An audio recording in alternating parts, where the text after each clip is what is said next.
મારે એ જ કહેવું હતું કે માઇક્રોસોફ્ટને લગભગ મોસ્ટલી હમણાં બધું હા. જ બંધ થઈ ગયું હતું પીસી, તો એ એક્ઝેક્ટલી એ સ્ટોરી શું હતી?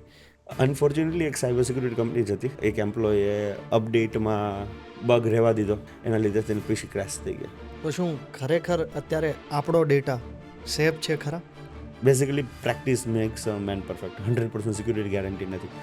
વી ઓબ્ઝર્વ કે 400 કરોડની કંપની બની જાય ને એની પહેલાં રિસ્ક મેનેજમેન્ટ જેવો ડિપાર્ટમેન્ટ પણ નથી હોતો.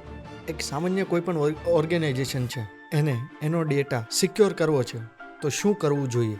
અમે એક વસ્તુ હંમેશા કહેતા હોઈએ કે સાયબર સિક્યુરિટી એક પ્રોડક્ટ નથી કે તમે લઈ જઈ ઇન્સ્ટોલ કરી અને ફિક્સ થઈ ગયું. પણ આમ લોકોનો એવો જ સવાલ હોય છે કે ફાયરવોલ અને એન્ટીવાયરસ હોવા છતાં પણ કેમ કોઈ આપણી પર એટેક કરી જાય? એનું નવું વર્ઝન આવશે, એની સિગ્નેચર અને એનો ઇન્ટેન્ટ એક ફાયરવોલ એન્ટીવાયરસ પાસે નથી. આપણે ડિલીટ કરીએ છીએ કોઈ પણ ફોટો, રિસાયકલ બિનમાંથી પણ ડિલીટ કરીએ છીએ, શું ઓરિજિનલમાં એ ડિલીટ થઈ જાય છે? જ્યારે તમે કોઈ પણ વસ્તુ ડિલીટ કરો છો ત્યારે ખાલી એનું એડ્રેસ ડિલીટ થાય છે, ડેટા નહીં. યંગ જનરેશનને આ ફિલ્ડમાં આવવું હોય તો કેટલો સ્કોપ કેટલો? ગાંડા ફ્લો અને ગાંડા પ્રવાહ સાથે જાઉં.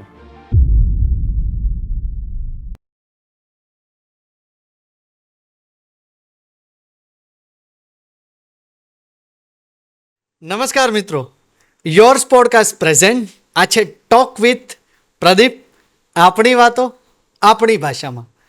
મિત્રો, આજે આપણા પ્લેટફોર્મના મહેમાન બન્યા છે યંગ બિઝનેસમેન નીરવ ગોટી. તો ચાલો જાણીએ આપણે એમની જર્ની વિશે.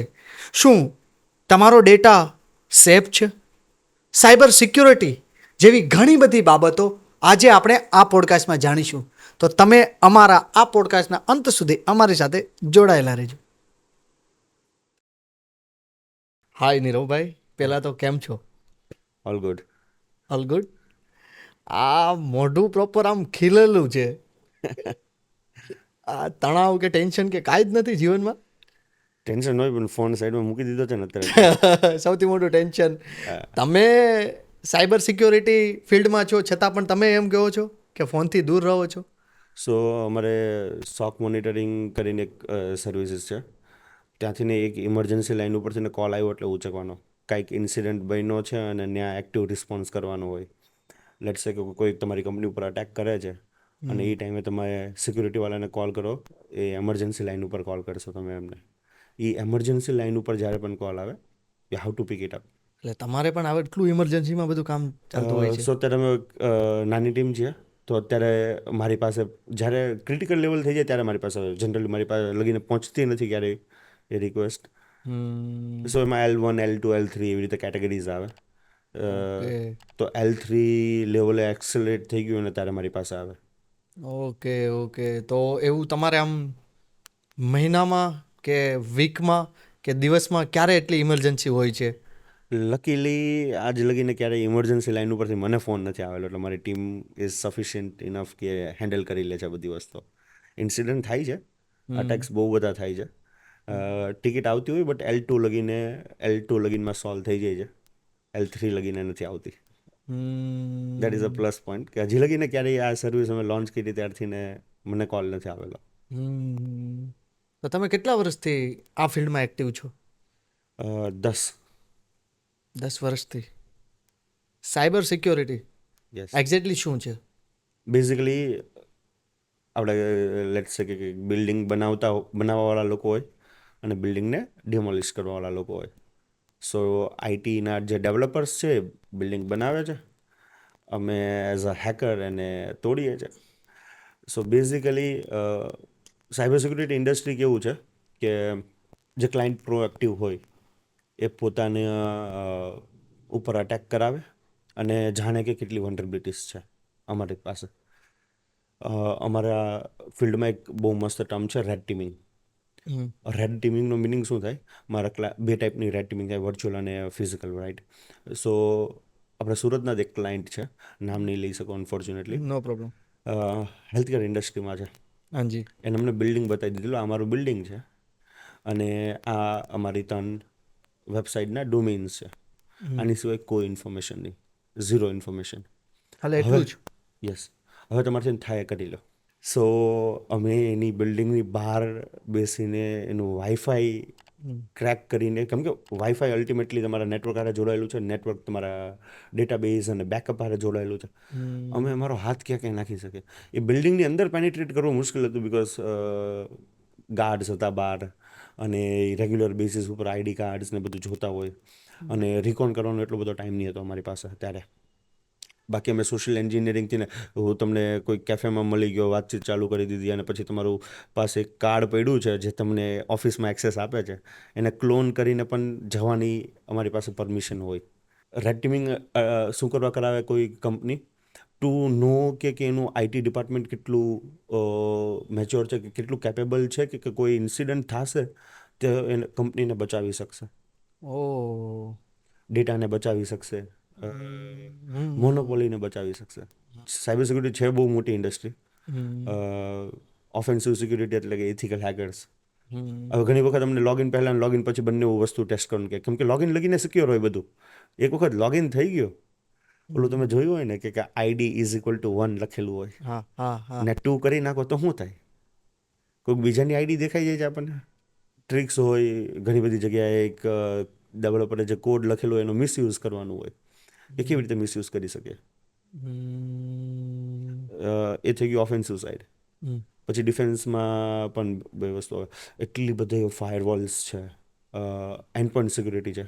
હમણાં 2 દિવસ પહેલાં ખબર, તમે આ જોયેલું હશે કોઈક ને કોઈક જગ્યાએ, બ્લુ સ્ક્રીન ઇન્ડિગોની ફ્લાઇટ. મારે એ જ કહેવું હતું કે માઇક્રોસોફ્ટને લગભગ મોસ્ટલી હમણાં બધું જ બંધ થઈ ગયું હતું પીસી. તો એ એક્ઝેક્ટલી એ સ્ટોરી શું હતી? અનફોર્ચ્યુનેટલી એક સાયબર સિક્યુરિટી કંપની જ હતી, જેને એક એમ્પ્લોયે અપડેટમાં કંઈક બગ રહેવા દીધો, અને એના લીધે તેને પીસી ક્રેશ થઈ ગયા. ઇન્ટરનલ લૂપમાં વહી ગયું અને પીસી ક્રેશ થઈ ગયા. એ જે સોફ્ટવેર હતું એ self is a cyber security company. Okay. A kind of like firewall અને એન્ડ પોઈન્ટ સિક્યુરિટીને એવું બનાવે છે. એન્ડ પોઈન્ટ સિક્યુરિટી અને ફાયરવોલ હોવા છતાં રેન્સમવેરનું અટેક કેમ હજી લગીને ટોપ પર રહે છે? બિકોઝ અમે છે ને જ્યારે અમદાવાદમાં હતા ને, ત્યારે સોફોસ અને ક્વિકહિલ આવીને ત્યાં શીખવાડતા કે એન્ટીવાયરસ કેવી રીતે કામ કરે, ફાયરવોલ કેવી રીતે કામ કરે. બેઝિકલી ઇન્ટેન્ટ અને સિગ્નેચર ઉપર કામ કરતા હોય, કે સોફ્ટવેર ઇન્સ્ટોલ થયા પછી શું કરવા માંગે છે, આ ઇન્ટેન્ટ છે સોફ્ટવેરનો.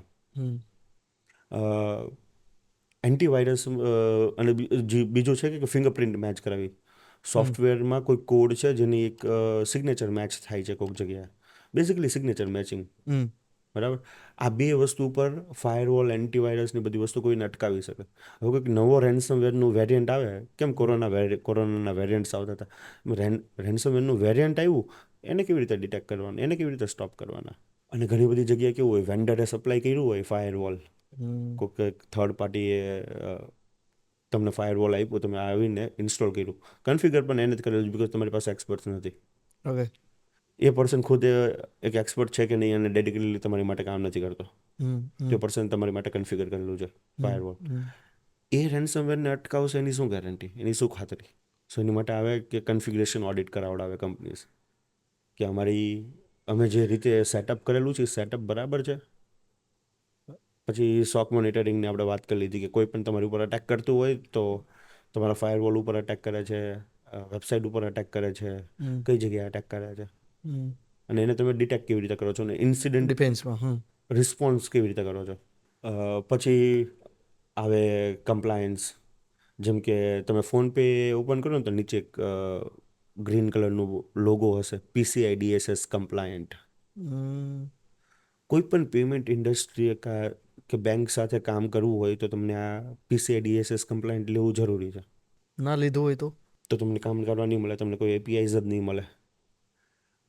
PCI DSS બેઝિકલી એમ કે હવે એમ સમજો, ટાઈમ છે, રાઈટ? યુએસનો ટાઈમ અલગ છે, અહીંયાનો ટાઈમ અલગ છે. ઓકે. યુએસમાંથી ને કોઈ પર્સન VPNથી કનેક્ટ થઈને પેમેન્ટ કરે છે, બટ એની સિસ્ટમમાં તો ટાઈમ ઝોન એનું જ છે.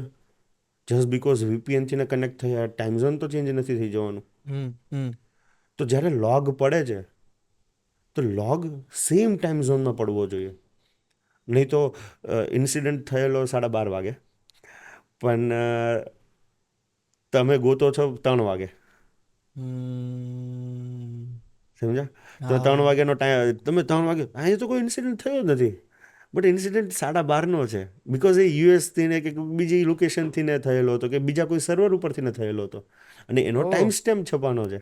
કમ્પ્લાયન્સીસ આવે બહુ બધા, તમારે યુએસનું માર્કેટ પેનિટ્રેટ કરવું છે તો SOC 2 કમ્પ્લાયન્ટ હોવું જોઈએ. ઇન્ડિયામાં જલ્દી ISO 27001 કરીને એક સ્ટાન્ડર્ડ છે. ISOનું જેમ કેમ 9001 એક QMS છે, ક્વોલિટી મેનેજમેન્ટ સિસ્ટમ, એવી રીતે ISO 27001 એક ISMS છે, ઇન્ફોર્મેશન સિક્યુરિટી મેનેજમેન્ટ સિસ્ટમ. તમે ઇન્ફોર્મેશનની સિક્યોરિટી કેવી રીતે મેનેજ કરશો, બેઝિકલી એની આખી rule book or framework, right? તો એ ફ્રેમવર્કથી તમે તમારા કંપનીની કેટલી ઇન્ફોર્મેશન સિક્યોર રાખો છો, એ સર્ટિફિકેટ છે તમારી પાસે? અને છે તો પછી એના એવિડન્સ ક્યાં છે? હેલ્થ કેર ઇન્ડસ્ટ્રીમાં છો તો હિપ્પા તમારી માટે, યુએસનું માર્કેટ પેનિટ્રેટ કરવું છે તો હિપ્પા કમ્પલસરી બની જાય છે. હિપ્પા વગર તમે યુએસનું ક્લાયન્ટ્સ ઓનબોર્ડ કરવા in health care industry very tough. ઓહ.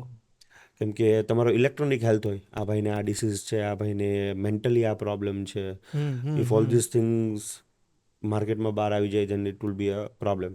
હમ હમ એવી જ રીતે રેગ્યુલેટરી કમ્પ્લાયન્સીસ હોય, જેને અમે પ્રાઇવેસી કહેતા હોય, ડેટા હમ પ્રાઇવેસી. GDPRનું નામ છે, બધાએ સાંભળેલું હશે. હમ સો GDPR શું છે કે તમે પર્સનલી આઈડેન્ટિફાયેબલ ઇન્ફોર્મેશન PII સિક્યોર રાખવાની હરેક કંપનીએ. થોડાક ટાઈમ પહેલાં 2022માં ડોમિનોઝનો ડેટા લીક થયો હતો, મોબીક્વિકનો ડેટા લીક થયો હતો. એ ડેટામાં તમારું, હવે ડોમિનોઝવાળાએ મારું ઘરનું એડ્રેસ લીક કરી નાખ્યું, મારો ફોન નંબર, મારો મોબાઈલ નંબર. ત્યારથી હું કોઈ થર્ડ પાર્ટી એપ્લિકેશન જ નથી વાપરતો. ઝોમેટો સાયબર સિક્યુરિટી પર ફોકસ કરે છે એટલે હું ઝોમેટો સિવાય સ્વિગી પણ ઇન્સ્ટોલ નથી કરતો, અને ઝોમેટો સાયબર સિક્યુરિટી કરાવે છે એટલે હું એ વાપરું છું. આવી કોઈ પણ ટાઈપની ઇન્ફોર્મેશન માર્કેટમાં હોવી ના જોઈએ. ધેટ ઇઝ વોટ આખું યુરોપ GDPRના થ્રુ કહેવા માંગે છે. લેટ્સ સે કે ડોમિનોઝ, આ ઇન્સિડન્ટ જે અહીંયા ઇન્ડિયામાં થયો, એ જ ઇન્સિડન્ટ અગર યુરોપમાં થયો હોતે, હમ બરાબર, તો હરેક યુઝર, જેટલા યુઝરનો પણ ડેટા લીક થયો એટલા યુઝર્સ પ્રમાણે ડોમિનોઝનું જે ઇન્ટરનેશનલ રેવન્યુ છે ને એમાંથીને 15 મિલિયન યુરોઝ પેનલ્ટી ભરવી પડતે, ઓહ. અથવા 4%, જે પણ હાઈએસ્ટ હોય. સો લેટ્સ સે કે 100 મિલિયન યુરોઝની કંપની છે, એને પેનલ્ટી કેટલી આવશે? વિચ એવર ઇઝ હાઈએસ્ટ લખેલું છે તો 15 મિલિયનની પેનલ્ટી પડે એને, નોટ 4% 4 મિલિયન યુરોઝ. જે પણ હાઈએસ્ટ છે 4% અથવા 15 મિલિયન યુરોઝ એ ભરવી પડે. સેમ રીતે આપણા ઇન્ડિયામાં અત્યારે લગીને ક્યારેય કોઈ લો નહીં હતો ડેટા પ્રોટેક્શનને લઈને, હમ હમ એટલે બધી કંપનીઝ ઇઝીલી બચી જતી હતી. હમ હવે કોઈ પણ કંપની, તમે એમ સમજો કે તમારા મોબાઈલ ઉપર કેનવા વાપરો છો, વોટ્સએપ હમ વાપરો હમ છો, હમ ડોમિનોઝ વાપરો છો, કે એક બે એપ્લિકેશન્સ વાપરો છો, એમાંથીને કોઈ પણ કંપનીએ જો એને સાયબર સિક્યુરિટી પર ફોકસ ના કર્યો અને ડેટા લીક થયો તો એને ગવર્મેન્ટને 250 કરોડની પેનલ્ટી ભરવી પડશે. ઇન્ડિયામાં કોઈ એવું નથી કે 4% અથવા 250 કરોડ. ઓહ. હવે ડિફરન્ટ સાઇઝ ઓફ ઇન્ડસ્ટ્રી માટે ગવર્મેન્ટ કંઈક રૂલ્સ લઈને આવશે, જેમ GST વખતે કરેલું પોલિસીસ હતું, એક બધી. ગાઈડલાઇન્સ લઈને આવશે.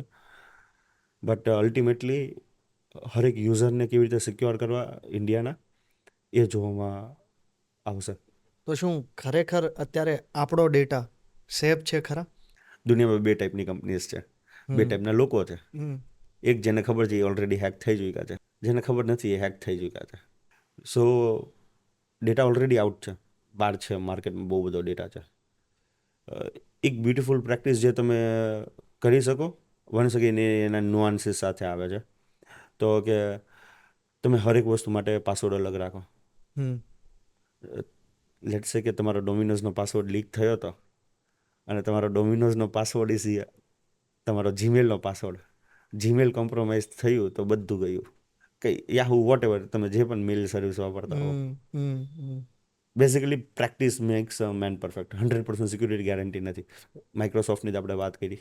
એટલે તમે એવું કહી શકો કે તમારી પાસે જેટલા જ એવા પાસવર્ડ છે બધા અલગ અલગ અલગ રાખો, તમે સેમ નહીં રાખો. કારણ કે એક ઓપન થયું તો ઘણું બધું, કારણ કે મારે આ પોડકાસ્ટમાંથી વધારેથી વધારે માહિતી શેર કરવી છે લોકો સુધી.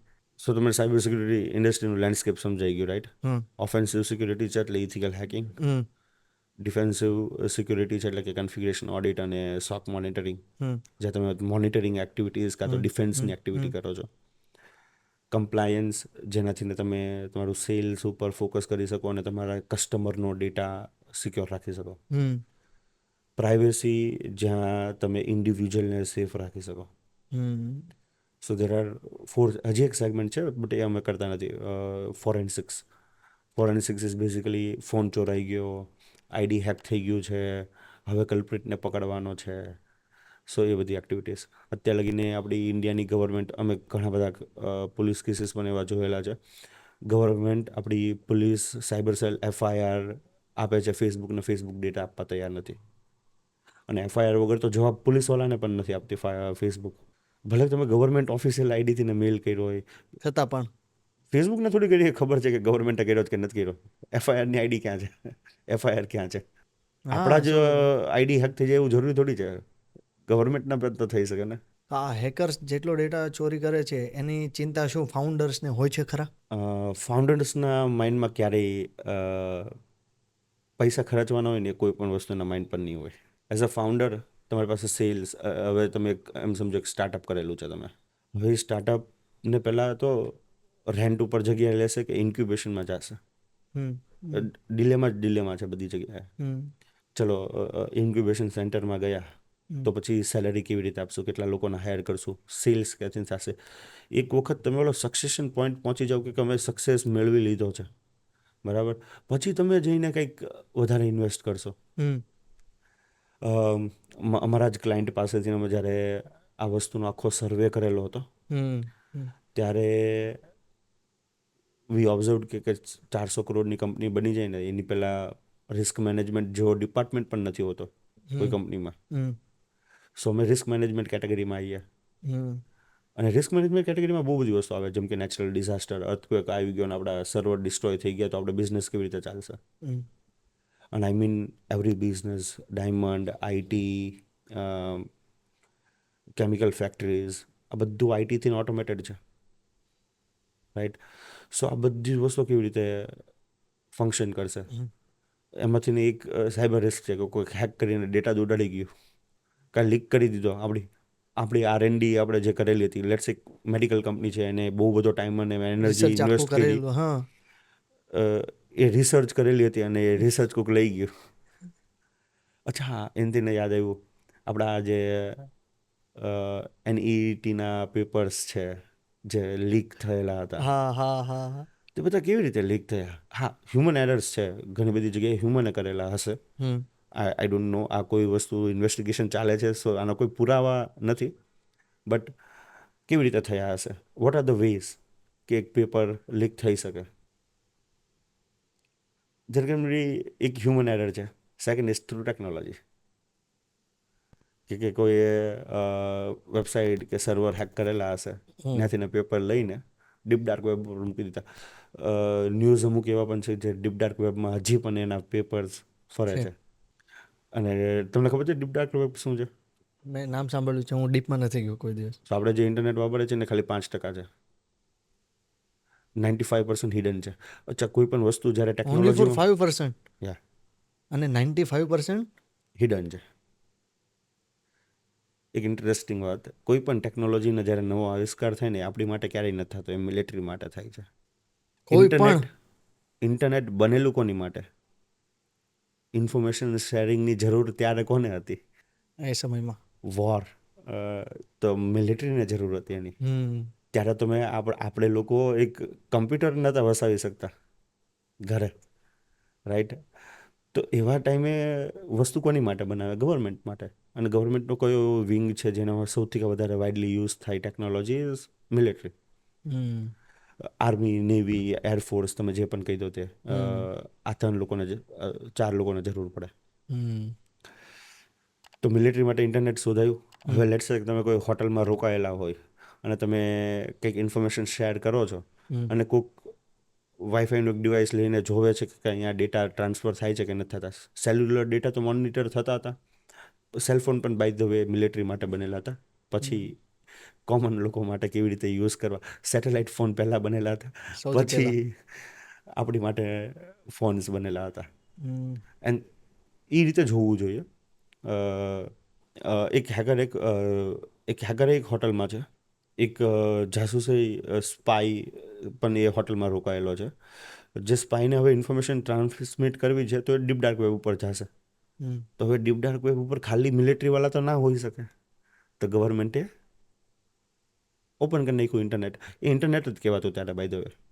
Deep okay. ડાર્ક વેબ તો પછી બની ગયું, કે કેમ કે એનોનિમિટી વધારે આવતી ગઈ. તમને હમ. છુપાવવાના રસ્તા વધારે મળવા માંડ્યા. લિસ્ટિંગ અને ક્રોલિંગ્સ ઓછા થઈ ગયા ફ્રોમ ડીપ ડાર્ક વેબ. તો એટલે બીજા લોકોને પણ ઇન્વાઇટ કર્યા હતા કે ખબર ના પડે કે જાસૂસ વાત કરે છે કે કોણ વાત કરે છે. ઓકે. અને પછી એ ઇન્ટરનેટ આપણી માટે ખુલ્લું જ્યારે આપણે એક પીસી અફોર્ડ કરી શક્યા. એટલા સમય પછી એટલા સમય પછી. એક સામાન્ય કોઈ પણ ઓર્ગેનાઇઝેશન છે, એને એનો ડેટા સિક્યોર કરવો છે તો શું કરવું જોઈએ? Baby steps. સો અમે એક વસ્તુ હંમેશા કહેતા હોઈએ કે સાયબર સિક્યુરિટી એક પ્રોડક્ટ નથી કે તમે લઈ જઈ ઇન્સ્ટોલ કરી અને ફિક્સ થઈ ગયું. ઓકે. આપણે આ જે હમણાં અટેક થયેલો હતો ક્રાઉડ સ્ટ્રાઇકના લીધે, જેના લીધે વિન્ડોઝ ક્રેશ થઈ ગયું, hmm. It was a cyber security product. તો એવી પ્રોડક્ટ કે કોઈ પણ ટાઈપની પ્રોડક્ટ એ તમને સોલ્યુશન આપે. હમ. લિમિટેશન્સ હશે, બટ સાયબર સિક્યુરિટી એક જર્ની છે, એક પ્રોસેસ છે. તમે જેટલા યર્સ પ્રેક્ટિસ કરશો, તમે જેટલું સારું પ્રેક્ટિસ કરશો એટલા સિક્યોર તમે બનશો. પ્રેક્ટિસ. રોજ કંઈક નવું આવતું હોય અમારી દુનિયામાં. તો અમારે તો બહુ અપ ટુ ડેટ રહેવું પડે. ડેઈલી. ડેઈલી કંઈક નવું હોય. આનો ડેટા લીક થયો, કેવી રીતે થયો? એ ક્યુરિયોસિટી જેટલી હોય કે કેવી તમારે રીતે થયો. R&D ને રિસર્ચ ચાલુ જ રહેતું હશે. ગયા વર્ષે 48,000 વનરેબિલિટીઝ નવી રજિસ્ટર થઈ, જેને અમારી લેંગ્વેજમાં ઝીરો ડે કહેવાય. ઝીરો ડે એટલે કેવી વનરેબિલિટી? લેટ્સ સે કે તમે એપલ વાપરો છો. ઓકે. એપલના બગ એવા અમુક માર્કેટમાં હશે જે વેચાતા હશે $2 મિલિયન. હમ. બરાબર, કે $2 લાખ. હમ. હવે એ જ્યાં લગીને કોક અમારી જેવા સિક્યુરિટી રિસર્ચર આઈડેન્ટિફાઈ કરીને જ્યાં લગીને એપલને કહે ને ત્યાં લગીનમાં એક ટાઈમ પીરિયડ હોય, સ્વીટ સ્પોટ હોય આ હેકર્સ માટે. ઓકે. 6 મહિના, 8 મહિના, 10 મહિના, ક્યારેક 3 વર્ષ. તો આ ટાઈમમાં કંપનીને ખબર જ નથી કે અમારા પ્રોડક્ટની અંદર આ વનરેબિલિટી છે. ઓ, આ ક્રેક ને આ બધું છે. હા, તો એને પેચ કેવી રીતે કરશે? 15 વર્ષની તમે જર્ની ટ્રાવેલ કરો ને પછી તમે આ રિસર્ચર બની શકો. ત્યાં લગીને તો તમે જે એક્સપિરિયન્સ જ લ્યો છો, કેમ કે ટેકનોલોજી કેટલી પ્રકારની છે. તમે ખાલી નામ લેવાનું ચાલુ કરો, બહુ લાંબુ લિસ્ટ બનશે. તો એ હરેક ટેકનોલોજી શીખવી, હરેક ટેકનોલોજીમાં એ ટાઈપની એક માહિરત હાસિલ કરવી, હમ. પછી તમે રિસર્ચર બની શકો. હમ. તો કોઈ પણ કંપનીને જેને સિક્યોર થવું છે હમ. એની માટે practice is the only way. Hmm. Start કરો કે તમારી ખુદની વેબસાઇટ ઉપર અટેક કરાવડાવો કોકની પાસે. હમ. ઇનવાઇટ હેકર્સ, હમ. વ્હાઇટ હેટ ઓબ્વિયસલી, કે બીજા કરી જાય બ્લેક હેટવાળા અને તમારી ડેટા લઈ જાય હમ. ને પહેલાં તમે જ ઇન્વાઇટ કરીને એક વખત ટેસ્ટ કરાવી લો કે સિક્યોર કરી લો. ક્યાં છીએ, what is our current status. પણ આમ લોકોનો એવો જ સવાલ હોય છે કે ફાયરવોલ અને એન્ટીવાયરસ હોવા છતાં પણ કેમ કોઈ આપણી પર એટેક કરી જાય? એ વેરિએશન છે, રેન્સમવેર. એ મેં તમને કીધું એનું નવું વર્ઝન આવશે, એની સિગ્નેચર અને એનો ઇન્ટેન્ટ એક ફાયરવોલ એન્ટીવાયરસ પાસે નથી. હમ. એ નવું છે માર્કેટમાં. તદ્દન. હા, નવી મેથોડોલોજી સાથે આવ્યું છે કે આ વખતે પહેલાં આપણે 2-3 ફોલ્ડર નવા બનાવશું, પછી આ કરશું, હમ. પછી આ કરશું, પછી ફાઇલને ઇન્ક્રિપ્ટ કરશું. તો ફાયરવોલ એને ડિટેક્ટ નથી કરી શકવાની. હમ.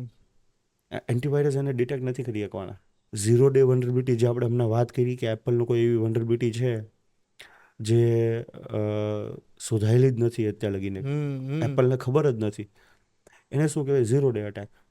તો ઝીરો ડે એવી 48,000 વનરેબિલિટીઝ ગયા વર્ષે રજિસ્ટર થયેલી હતી. હું એ જ વિચારું છું અત્યારે. આ વર્ષે ઓલરેડી અત્યાર સુધીને 6 મહિના થયા, હમ. અરાઉન્ડ 28,000 વનરેબિલિટીઝ રજિસ્ટર થઈ ચૂકી છે, ઓ. નવી વનરેબિલિટીઝ. સો હવે તમે પૂછતા હો કે કેટલું અપ ટુ ડેટ રહેવું પડે?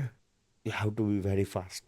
થોડીક મારે એ વાત કરવી છે સાયબર સિક્યોરિટી, જો આપણે એટલો ગંભીર વિષય પર વાત કરીએ છીએ તો એજ્યુકેશનમાં આપણે આજ સુધી ભણ્યા આ વિષય ઉપર બહુ જ ઓછું ધ્યાન દેવામાં આવ્યું છે. હમ તો તમને શું લાગે છે એજ્યુકેશનમાં આ ટોપિકને, આ વિષયને કેટલું મહત્વ આપવું જોઈએ, શું શું ચેન્જીસ થવા જોઈએ તમારા મતે?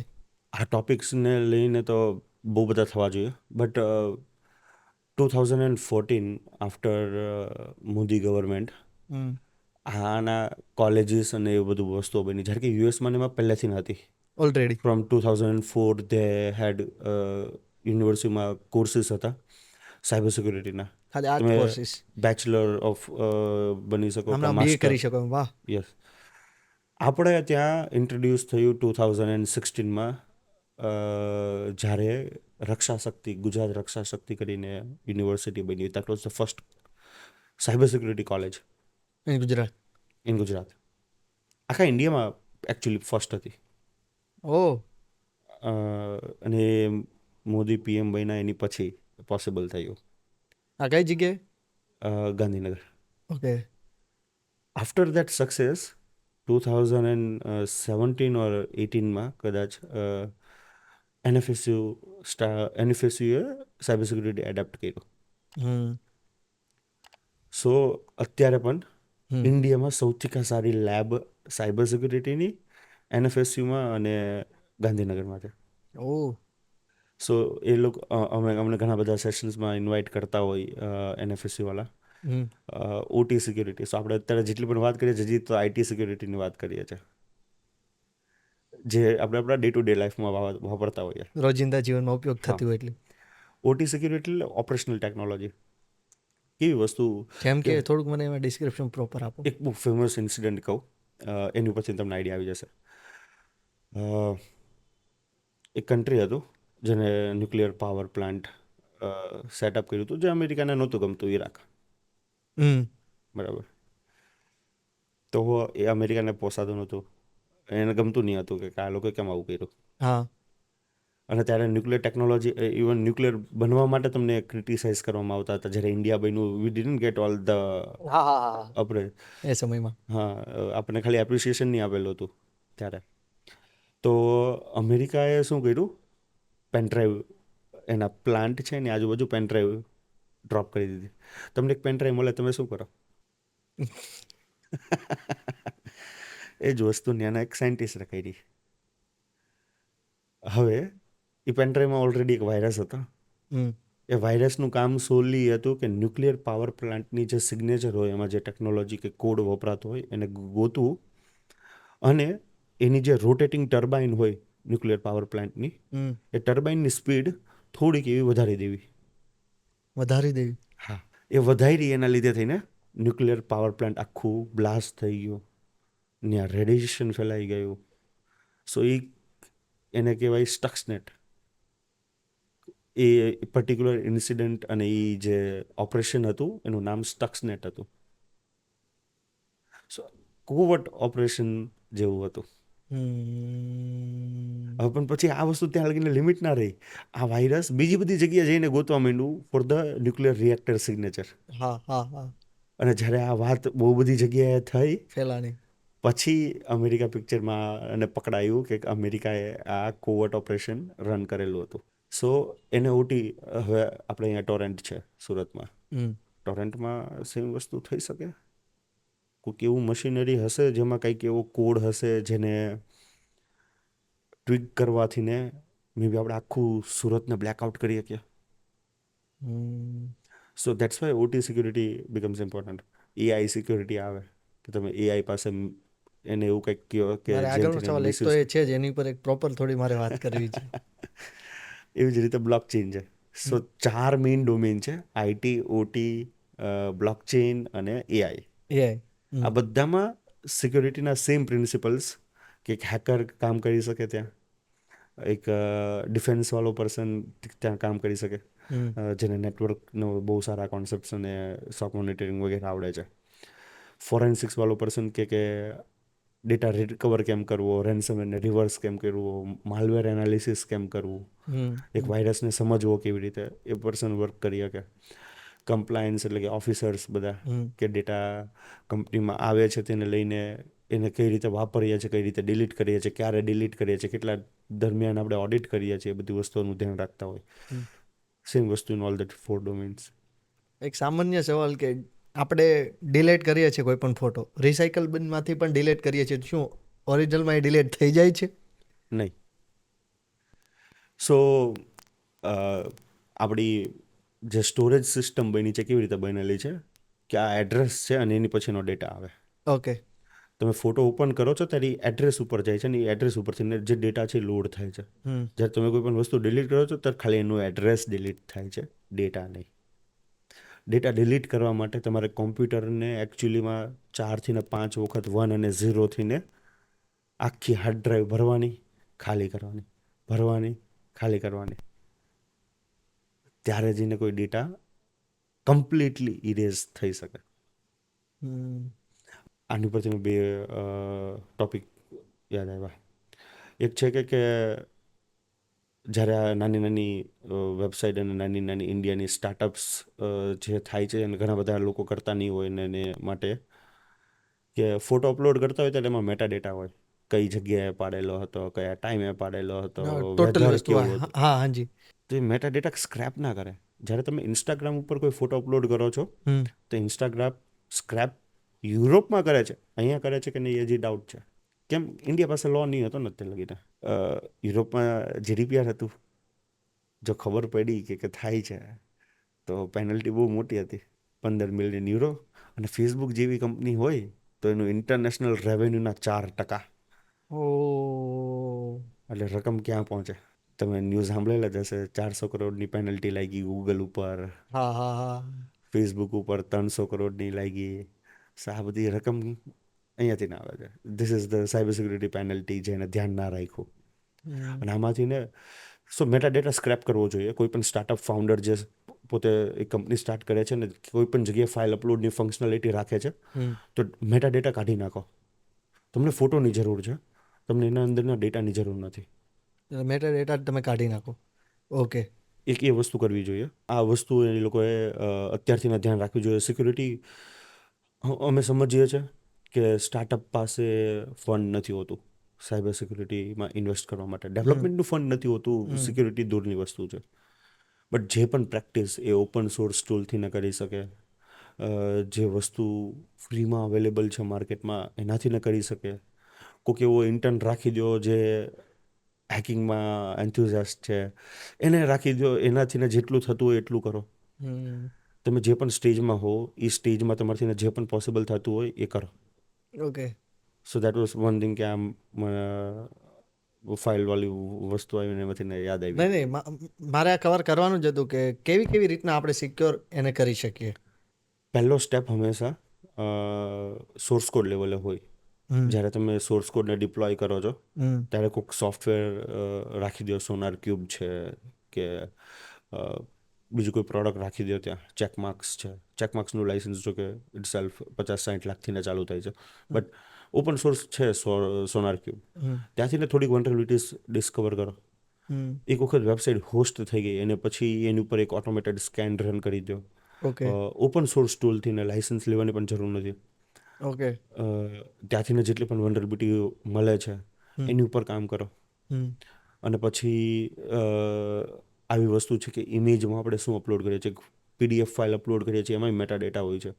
તો એ બધી વસ્તુને સ્ક્રેપ કરશું, લોકોની પ્રાઇવસી કેવી રીતે મેનેજ કરશું, થોડુંક વધારે ધ્યાન, થોડુંક વધારે ફોકસ, થોડુંક વધારે R&D and you can achieve that મેચ્યોરિટીના તમે ફર્સ્ટ ફેઝમાં પહેલાં પડાવમાં આવી જાઓ. પછી યર ઓન યર તો ઇન્ક્રીઝ કરવાની જ છે, કે year on year hackers creative થવાના છે, યર ઓન યર નવા વલ્નરેબિલિટીઝ આવવાની છે. હા, તો સામાન્ય બેઝ પર એટલું તો કરી જ લેવાનું. યસ. એક જતા આ ખતરાનો વિષય ખરો? બહુ મોટા. અચ્છા, બહુ બધા લોકોને નહીં ખબર હોય. IDEX કરીને એક આઈડેક્સ ગવર્મેન્ટની વેબસાઇટ છે જેમાં આર્મી, નેવી, મિલિટરી આ બધા એના ચેલેન્જીસ બહાર પાડતી હોય. તમે અગર 2023નો ચેલેન્જીસનું લિસ્ટ જોશો, પહેલા નંબર ઉપર છે કે ડ્રોન. Drone monitoring. ઓકે. કેટલા ડ્રોન ઉડે છે એને મોનિટર કેમ કરવા, એની ફ્રીક્વન્સી જામ કેમ કરવી. સો this was a challenge, real life challenge, કેમ કે ડ્રોન વપરાવા માંડ્યા હતા વોરમાં ગયા વર્ષથી જ વપરાવા માંડ્યા હતા હા હા 2023માં, હા હા હા હા. રાઈટ. તો drones become a huge part of cyber security also now, કે મિલિટરી પણ ગોતે છે એના સોલ્યુશન્સ, કે એને કેવી રીતે મોનિટર કરી શકીએ, કેવી રીતે અટકાવી શકીએ, શું કરી શકીએ એના અરાઉન્ડમાં. હવે ડ્રોન જ હેક થઈ ગયા તો ઓટી સિક્યુરિટીની જે આપણે વાત કરીએ એમાં આઈઓટી પણ કન્સિડર થાય. સ્માર્ટ, તમારું સ્માર્ટ ફ્રીજ છે, તમારું ફેસ જોઈને અનલોક થઈ જાય છે. શું એ કેમેરા કોઈ બીજી એક્ટિવિટીઝ માટે યુઝ થઈ શકે? આપણે જ્યારે એમ કહીએ હે સિરી, તો એનું માઇક્રોફોન કોઈક ને કોઈક જગ્યાએ બેકગ્રાઉન્ડમાં તો ચાલુ જ છે. તો એપલ કેટલી કન્વર્ઝેશનને સાંભળે છે. ઓકે, આની જ વચ્ચે આની જ ઉપર તમને કહી દઉં, મેં એક એ રાખ્યું જ હતું કે આપણે સ્માર્ટફોન આખો દિવસ દરમિયાન યુઝ કરીએ છીએ. આપણે હોમ સ્પીકર પણ આખો દિવસ દરમિયાન યુઝ થતું હોય છે.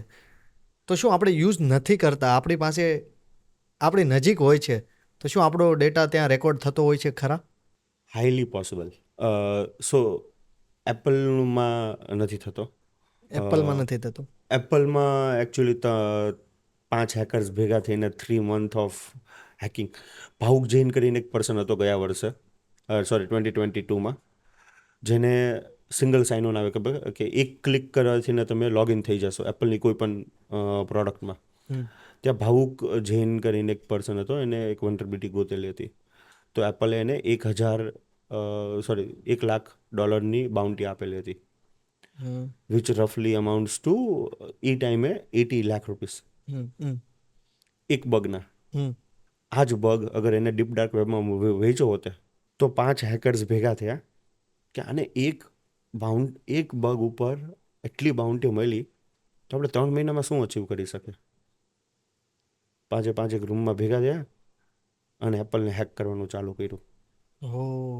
There is a blog also same કરીનો. ઇફ યુ તમે ગૂગલ કરશો ને કે 3 months of hacking Apple, hmm. તો સેમ કરીને એક બ્લોગ આવશે જેમાં એને એપલ ઉપર આખું 3 મહિના રિસર્ચ અટેક કરેલું છે. કરીને કેટલો રેડ ટીમિંગ થઈ ગયું. એપલનો બગ બાઉન્ટી પ્રોગ્રામ છે એટલે એની અંડરમાં કવર થઈ ગયું, બાકી તમારે પરમિશન લઈને કરવું પડે રેડ ટીમિંગ. સો 3 મહિના એને લગાતાર એપલ ઉપર ફોકસ કર્યું. 55 વલ્નરેબિલિટીઝ ગોઈતી, જેમાંથી 11 ક્રિટિકલ હતી.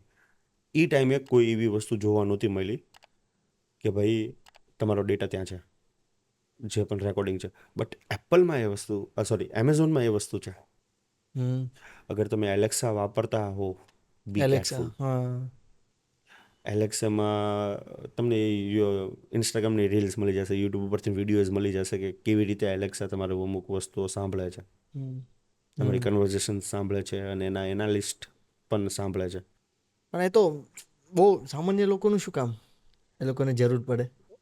જનરલી કોઈ પ્રોબ્લેમ નહીં આવે, બટ લેટ્સ સે કે તમારો ભાઈ છે એ મિલિટરીમાં છે, તમારા ઘરે એલેક્સા છે. હમ કંપની એલેક્સા શું કરવા કરે છે આ વસ્તુ, એમેઝોન શું કરવા કરે છે આ વસ્તુ, ટુ ઇમ્પ્રૂવ ધેર પ્રોડક્ટ. કે તમે જ્યારે એલેક્સા કહો તો તમે અલગ અલગ એક્સેન્ટમાં કહેતા હશો. હું ઇંગ્લિશ બોલતો હોઈશ તો મારામાં ગુજરાતી એક્સેન્ટ આવી જશે ઇંગ્લિશમાં, હમ હમ હમ હમ એ ટચ આવી જાય, ઇન્ડિયન ટચ આવી જાય. હમ. ટોન આવી જાય. તો એને ઇમ્પ્રૂવ કરવા માટે થઈને એમેઝોન આ વસ્તુ કરે છે. હમ બટ એની સામે જ કોઈક નાનો પર્સન તમારી વાતો સાંભળે છે, તમારા બિઝનેસ આઈડિયાઝ સાંભળે છે, તમારું R&D સ્ટ્રક્ચર સાંભળે છે. Being a mindful person is good. તમને કાંઈ ખબર નથી એની કરતાં કાંઈક ખબર છે, દેટ ઇઝ ગુડ. ઓકે. તું એલેક્સાનું માઇક હંમેશા મ્યુટ કરીને રાખો. મારી પાસે પણ એલેક્સા છે. એનો મિનિંગ એમ નથી કે હું એને વાપરવાનું બંધ કરી દઈશ. હા, પણ એનું એનો મિનિંગ એમ છે કે હું એને સ્માર્ટલી વાપરીશ. અમુક એમના સેટિંગ ચેન્જીસ છે એ તમારે કરવા જરૂરી. હા, ડિફોલ્ટ વસ્તુ નહીં વાપરવાની. ફોન લ્યો છો હમ તો ફોનમાં આઇકોન પોતાની રીતે સેટઅપ કરો છો ને, હમ હમ. બીજી વસ્તુમાં કેમ નહીં? એક મોબાઈલ છે ચાલો, એમાં લોકોને કેટલા કેટલા સેટિંગ એને બંધ રાખવા જોઈએ? એ તો બહુ લાંબુ લિસ્ટ બનશે. આપણે મેજોરિટીમાં આપણે વાત કરીએ કે વધારે કયા કયા હોય છે setting? Do not track, I am using Apple, so એના રિલેટેડ કહીશ. Okay. Do not track me કરીને આવે છે, એ મારા બધા એપ્લિકેશન ઉપર હોય છે. અનનેસેસરી એપ્લિકેશન હોય, ઝોમેટોની નોટિફિકેશન્સ બહુ ઇન્ટરેસ્ટિંગ હોય. હાજી હાજી. બરાબર. બટ એ મને ડિસ્ટ્રેક્ટ કરે તો હું એને ડિસેબલ કરીને રાખું છું. ટાઈમ ટુ ટાઈમ મારો ડેટા વાઇપ ઓફ કરી નાખું છું, કેમ કે બીજી એપ્લિકેશન મેં ઇન્સ્ટોલ કરી છે, એ એપ્લિકેશનના લીધે થઈને બીજી એપ્લિકેશનમાંથી મને ડેટા ચોરી શકે. તો ટાઈમ ટુ ટાઈમ મારો એપ્લિકેશનનો ડેટા વાઇપ ઓફ કરી નાખું. નોટિફિકેશનના સેટિંગ્સ કેવી રીતે છે, તમારા પ્રાઇવસીના સેટિંગ્સ કેવી રીતે છે, એ એપ્લિકેશન નું કયું વર્ઝન ચાલે છે, મોબાઈલ ઉપર તમે કોને કોને લોકેશનની પરમિશન આપેલી છે, કઈ વસ્તુને તમે ફાઇલની પરમિશન આપેલી છે. ફોર એક્ઝામ્પલ, ફોનપેને ફાઇલની પરમિશન શું કરવા જોઈએ છે? તમારે તો એનાથી એને કેમેરાનો એક્સેસ હોવો જોઈએ ને, એને તો માઇક્રોફોનનો પણ એક્સેસ નહીં હોવો જોઈએ. એપ્લિકેશન આવે જે ફાઇલની પરમિશન માંગતા હોય છે. હા, એને તો માઇક્રોફોનનો પણ એક્સેસ નહીં હોવો જોઈએ. મારા ફોનમાં બંધ છે. કેમેરા સિવાય ફોનપેને કાંઈ વસ્તુ એનો એક્સેસ નથી. સો બેઝિકલી તમે શું વસ્તુ અલાઉ કરો છો, ડિસઅલાઉ કરો છો, એ એક એપ્લિકેશનની એ વસ્તુની જરૂર શું કરવા પડે છે, એવું અવેરનેસ રાખો. અમુક એપ્લિકેશન્સ છે જેને મારો ગેલેરીનો એક્સેસ છે, બટ લિમિટેડ એક્સેસ છે. આખી ગેલેરીના બધા જ ફોટો જોઈ શકે. લિમિટેડ. મેં સ્ક્રીનશોટ પણ પાડેલા છે અમુક વસ્તુઓના. અમુક ટોપિક મને કોડ ગમી ગયો હશે, મેં એના સ્ક્રીનશોટ પણ પાડેલા છે. What does that application need to know કે હું શું વાંચું છું, શું મારું બિહેવિયર છે. એક વસ્તુ છે ને, બહુ મોટી મિથ છે કે હેકર મારું શું કરી લેશે. હા. નથી બેંકમાં રૂપિયા, નથી કંઈ એવું છુપાવવા જેવું, હું કરી જ શું લેશે મારું. હા. તો તમારા જ ફ્રેન્ડ સર્કલમાં અત્યારે આ છેલ્લા 2 વર્ષની અંદર કોઈક ને કોઈક એવો એક ઇન્સિડન્ટ બન્યો હશે કે જેને લોન લીધી નથી, બટ સમહાવ એના નામ ઉપર બોલે છે. કંઈક ને કંઈક. પછી લોનવાળા જ ફોન કરીને એને બ્લેકમેલ કરે છે, એના મોર્ફગેટેડવાળા ફોટો બનાવે છે. તો એનો પાસે ફોટો તમારો આવ્યો ક્યાંથી ને? તમે તો અત્યારે લગીને ખાલી ફોન ઉપર વાત કરી છે. તમારું બિહેવિયર એનાલિસિસ કરી શકે. હવે બિહેવિયર એનાલિસિસ કરીને તમારી ઉપર સાયકોલોજી કોઈ પણ ટાઈપની ગેમ રમી શકે. એક બહુ ફેમસ ઇન્સિડન્ટ હતો. આખું જીડીપીઆરનું સાયકલ યુરોપમાં ને કેવી રીતે ચાલુ થયેલું. એક છોકરી હતી, એને એના બોયફ્રેન્ડ હારે રહ્યા હશે અને દે ડીડ સમ એક્ટિવિટી, તો પ્રેગ્નન્ટ થઈ ગયેલી હતી. એક ન્યૂઝ વાળા એજન્સીએ એના પપ્પાને પ્રેગ્નન્સીનું કેમ ધ્યાન રાખવું એના મેલ કરતા હતા. ઇન્સ્ટાગ્રામ ઉપર ડોટરની પ્રેગ્નન્સીમાં શું કરવું જોઈએ એ બધી વસ્તુ આવવા માંડી. મહિના પછી જે હવે છોકરીને કાંઈ ઓપ્શન નહીં હતો, કેવું પડ્યું પપ્પાને. કીધું જ્યારે, ત્યારે એના પપ્પાને લાઈટ થઈ કે તો આ લોકોને મારી પહેલાં ખબર પડી ગઈ આ લોકોને. આ ઇન્સિડન્સ મેં હમણાં જ મારા પોડકાસ્ટમાં જ કોઈની પાસે આ જ મેં જાણ્યો. હા. So this was how the entire GDPR and all things started.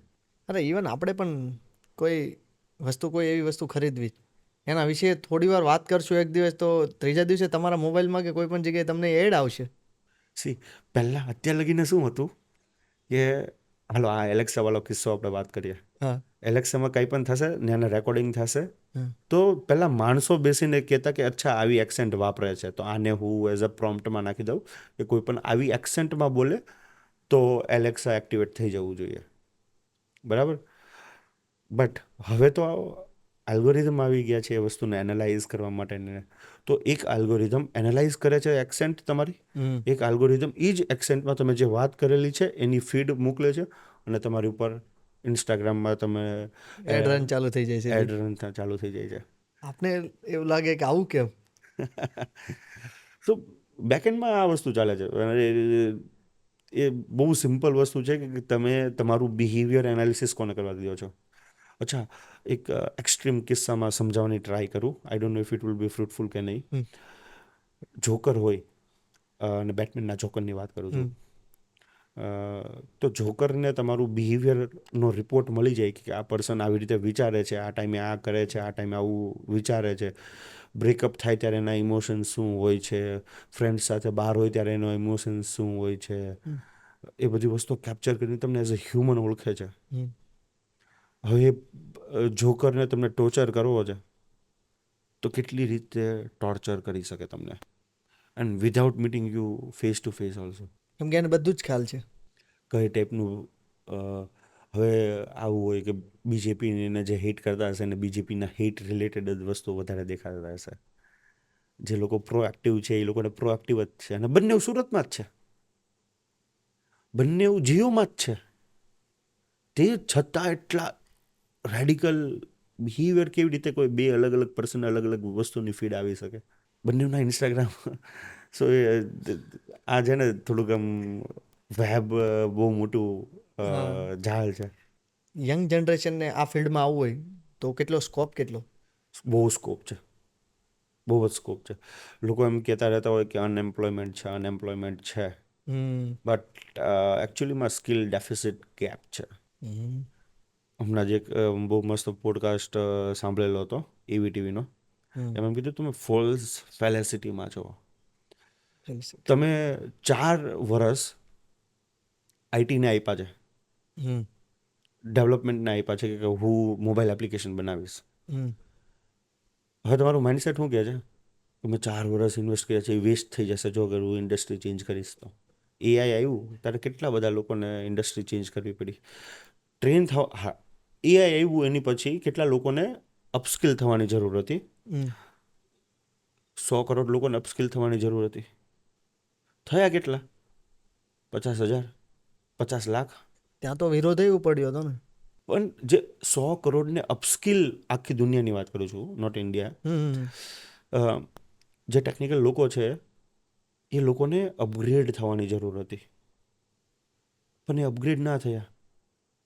અમુકનું રિપલ્સિવ behaviour આવે કે પછી વિરોધ કરે કે એનાથી કંઈ ફાયદો નથી. અમુક ઇવોલ્યુશન એવા હોય કે જેને તમે અટકાવી ના શકો. તો બેઝિકલી સાયબર સિક્યુરિટીમાં આવવાનો સ્કોપ બહુ છે. બસ તમારે એ વિચારવું પડે, you have to get out of your comfort zone કે ભાઈ મેં 4 વર્ષ આના પહેલાં છે, હું આમાં જ મહેનત કરીશ. એ કમ્ફર્ટ છે ને એમાંથી બહાર આવવું પડશે. ડેઈલી અપડેટ રહેવું પડશે. ઇવન હવે તો ટેકનોલોજીમાં પણ ડેઈલી અપ ટુ ડેટ રહેવું પડે છે. Not only in cyber security, હવે તો આઈટીમાં પણ એ રિક્વાયરમેન્ટ બની ગઈ છે.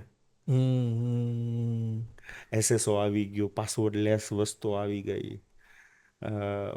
પાસવર્ડવાળું 2 ફેક્ટર ઓથેન્ટિકેશન, એના પણ એપ્લિકેશન્સ બની ગયા. એઆઈ મોડલ્સ, ML મોડલ્સ બની ગયા જેનાથી તમારો ડેટા અન્ડરસ્ટેન્ડ કરી શકે. કન્ટેન્ટ રાઇટરનું જોબ ઇઝી થઈ ગઈ છે, કાં તો ઘણી બધી જોબ ખાઈ પણ ગયું છે. હા, અપસ્કિલ કરવા માટે you have to do something, and બહુ બધા ઓપ્શન્સ હશે. Cyber security is one of them. તો તમને એવું નથી લાગતું કે આ તમે કહો છો કે મારે કોઈ પણ કન્ટેન્ટ લખવો છે, ખાલી હું લખીશ તો આખું આવી જાય, તો ઓર્ગેનિક થોટ્સ ત્યાં ખતમ નહીં થઈ જાય? એજ્યુકેશન સિસ્ટમે ખતમ કરી દીધેલા હતા, સમજાવું? સ્કૂલમાં હતા તો સ્કૂલ અને ટ્યુશન્સ બંને કરતા હતા વચ્ચેથી. હા, મારું પણ આવી જ રીતનું રહેલું છે. સો એજ્યુકેશન સિસ્ટમ વર્લ્ડ વોરની વાત છે અને ઇન્ડસ્ટ્રીયલ રિવોલ્યુશન ચાલુ થયું ને ત્યારની વાત છે. બધાને થોમસ આલ્વા એડિશન કોણ છે ને એ ખબર હશે, જેને બલ્બ બનાવ્યો. પણ જે પર્સને એકચ્યુઅલી બનાવ્યો હતો એ નિકોલા ટેસ્લા હતો. નિકોલા ટેસ્લા જોબ કરતો હતો થોમસ આલ્વા એડિશનની કંપનીમાં. એટલે નામ કોનું આવ્યું? Thomas Alva એડિશનનું. બોસનું નામ આવ્યું, રાઈટ? હવે જ્યારે વોર થઈ ને, અને એ જમાનામાં બધા લોકો પોતપોતાની સબ્જી ઉગાડી લેતા, પોતપોતાનું કામ કરી લેતા, કાઢી લેતા, અને બાર્ટરિંગ સિસ્ટમ હતું કે તને આ જોઈએ છે હું તને આપી દઉં, તું મને આપી દે, સિમ્પલ. તો જ્યારે વોર થઈ તો લોકો કોઈ વોર લડવા કેમ જશે? લોકો કંટ્રોલ કેવી રીતે લેશે, કેવી રીતે ઇન્ડસ્ટ્રી રિવોલ્વ થશે? ઇન્ડસ્ટ્રીમાં તો વર્કરની જરૂર છે, બધા પોતપોતાના CEO થઈને બેઠા છે, તો ઇવોલ્યુશન કેવી રીતે થશે? તો પ્રુડન્ટ કરીને એક એજ્યુકેશન સિસ્ટમ બહાર પાડી. એજ્યુકેશન સિસ્ટમનું સોલ કામ એ હતું કે તમને ડમ બનાવવા, તમને બુદ્ધિહીન બનાવવા.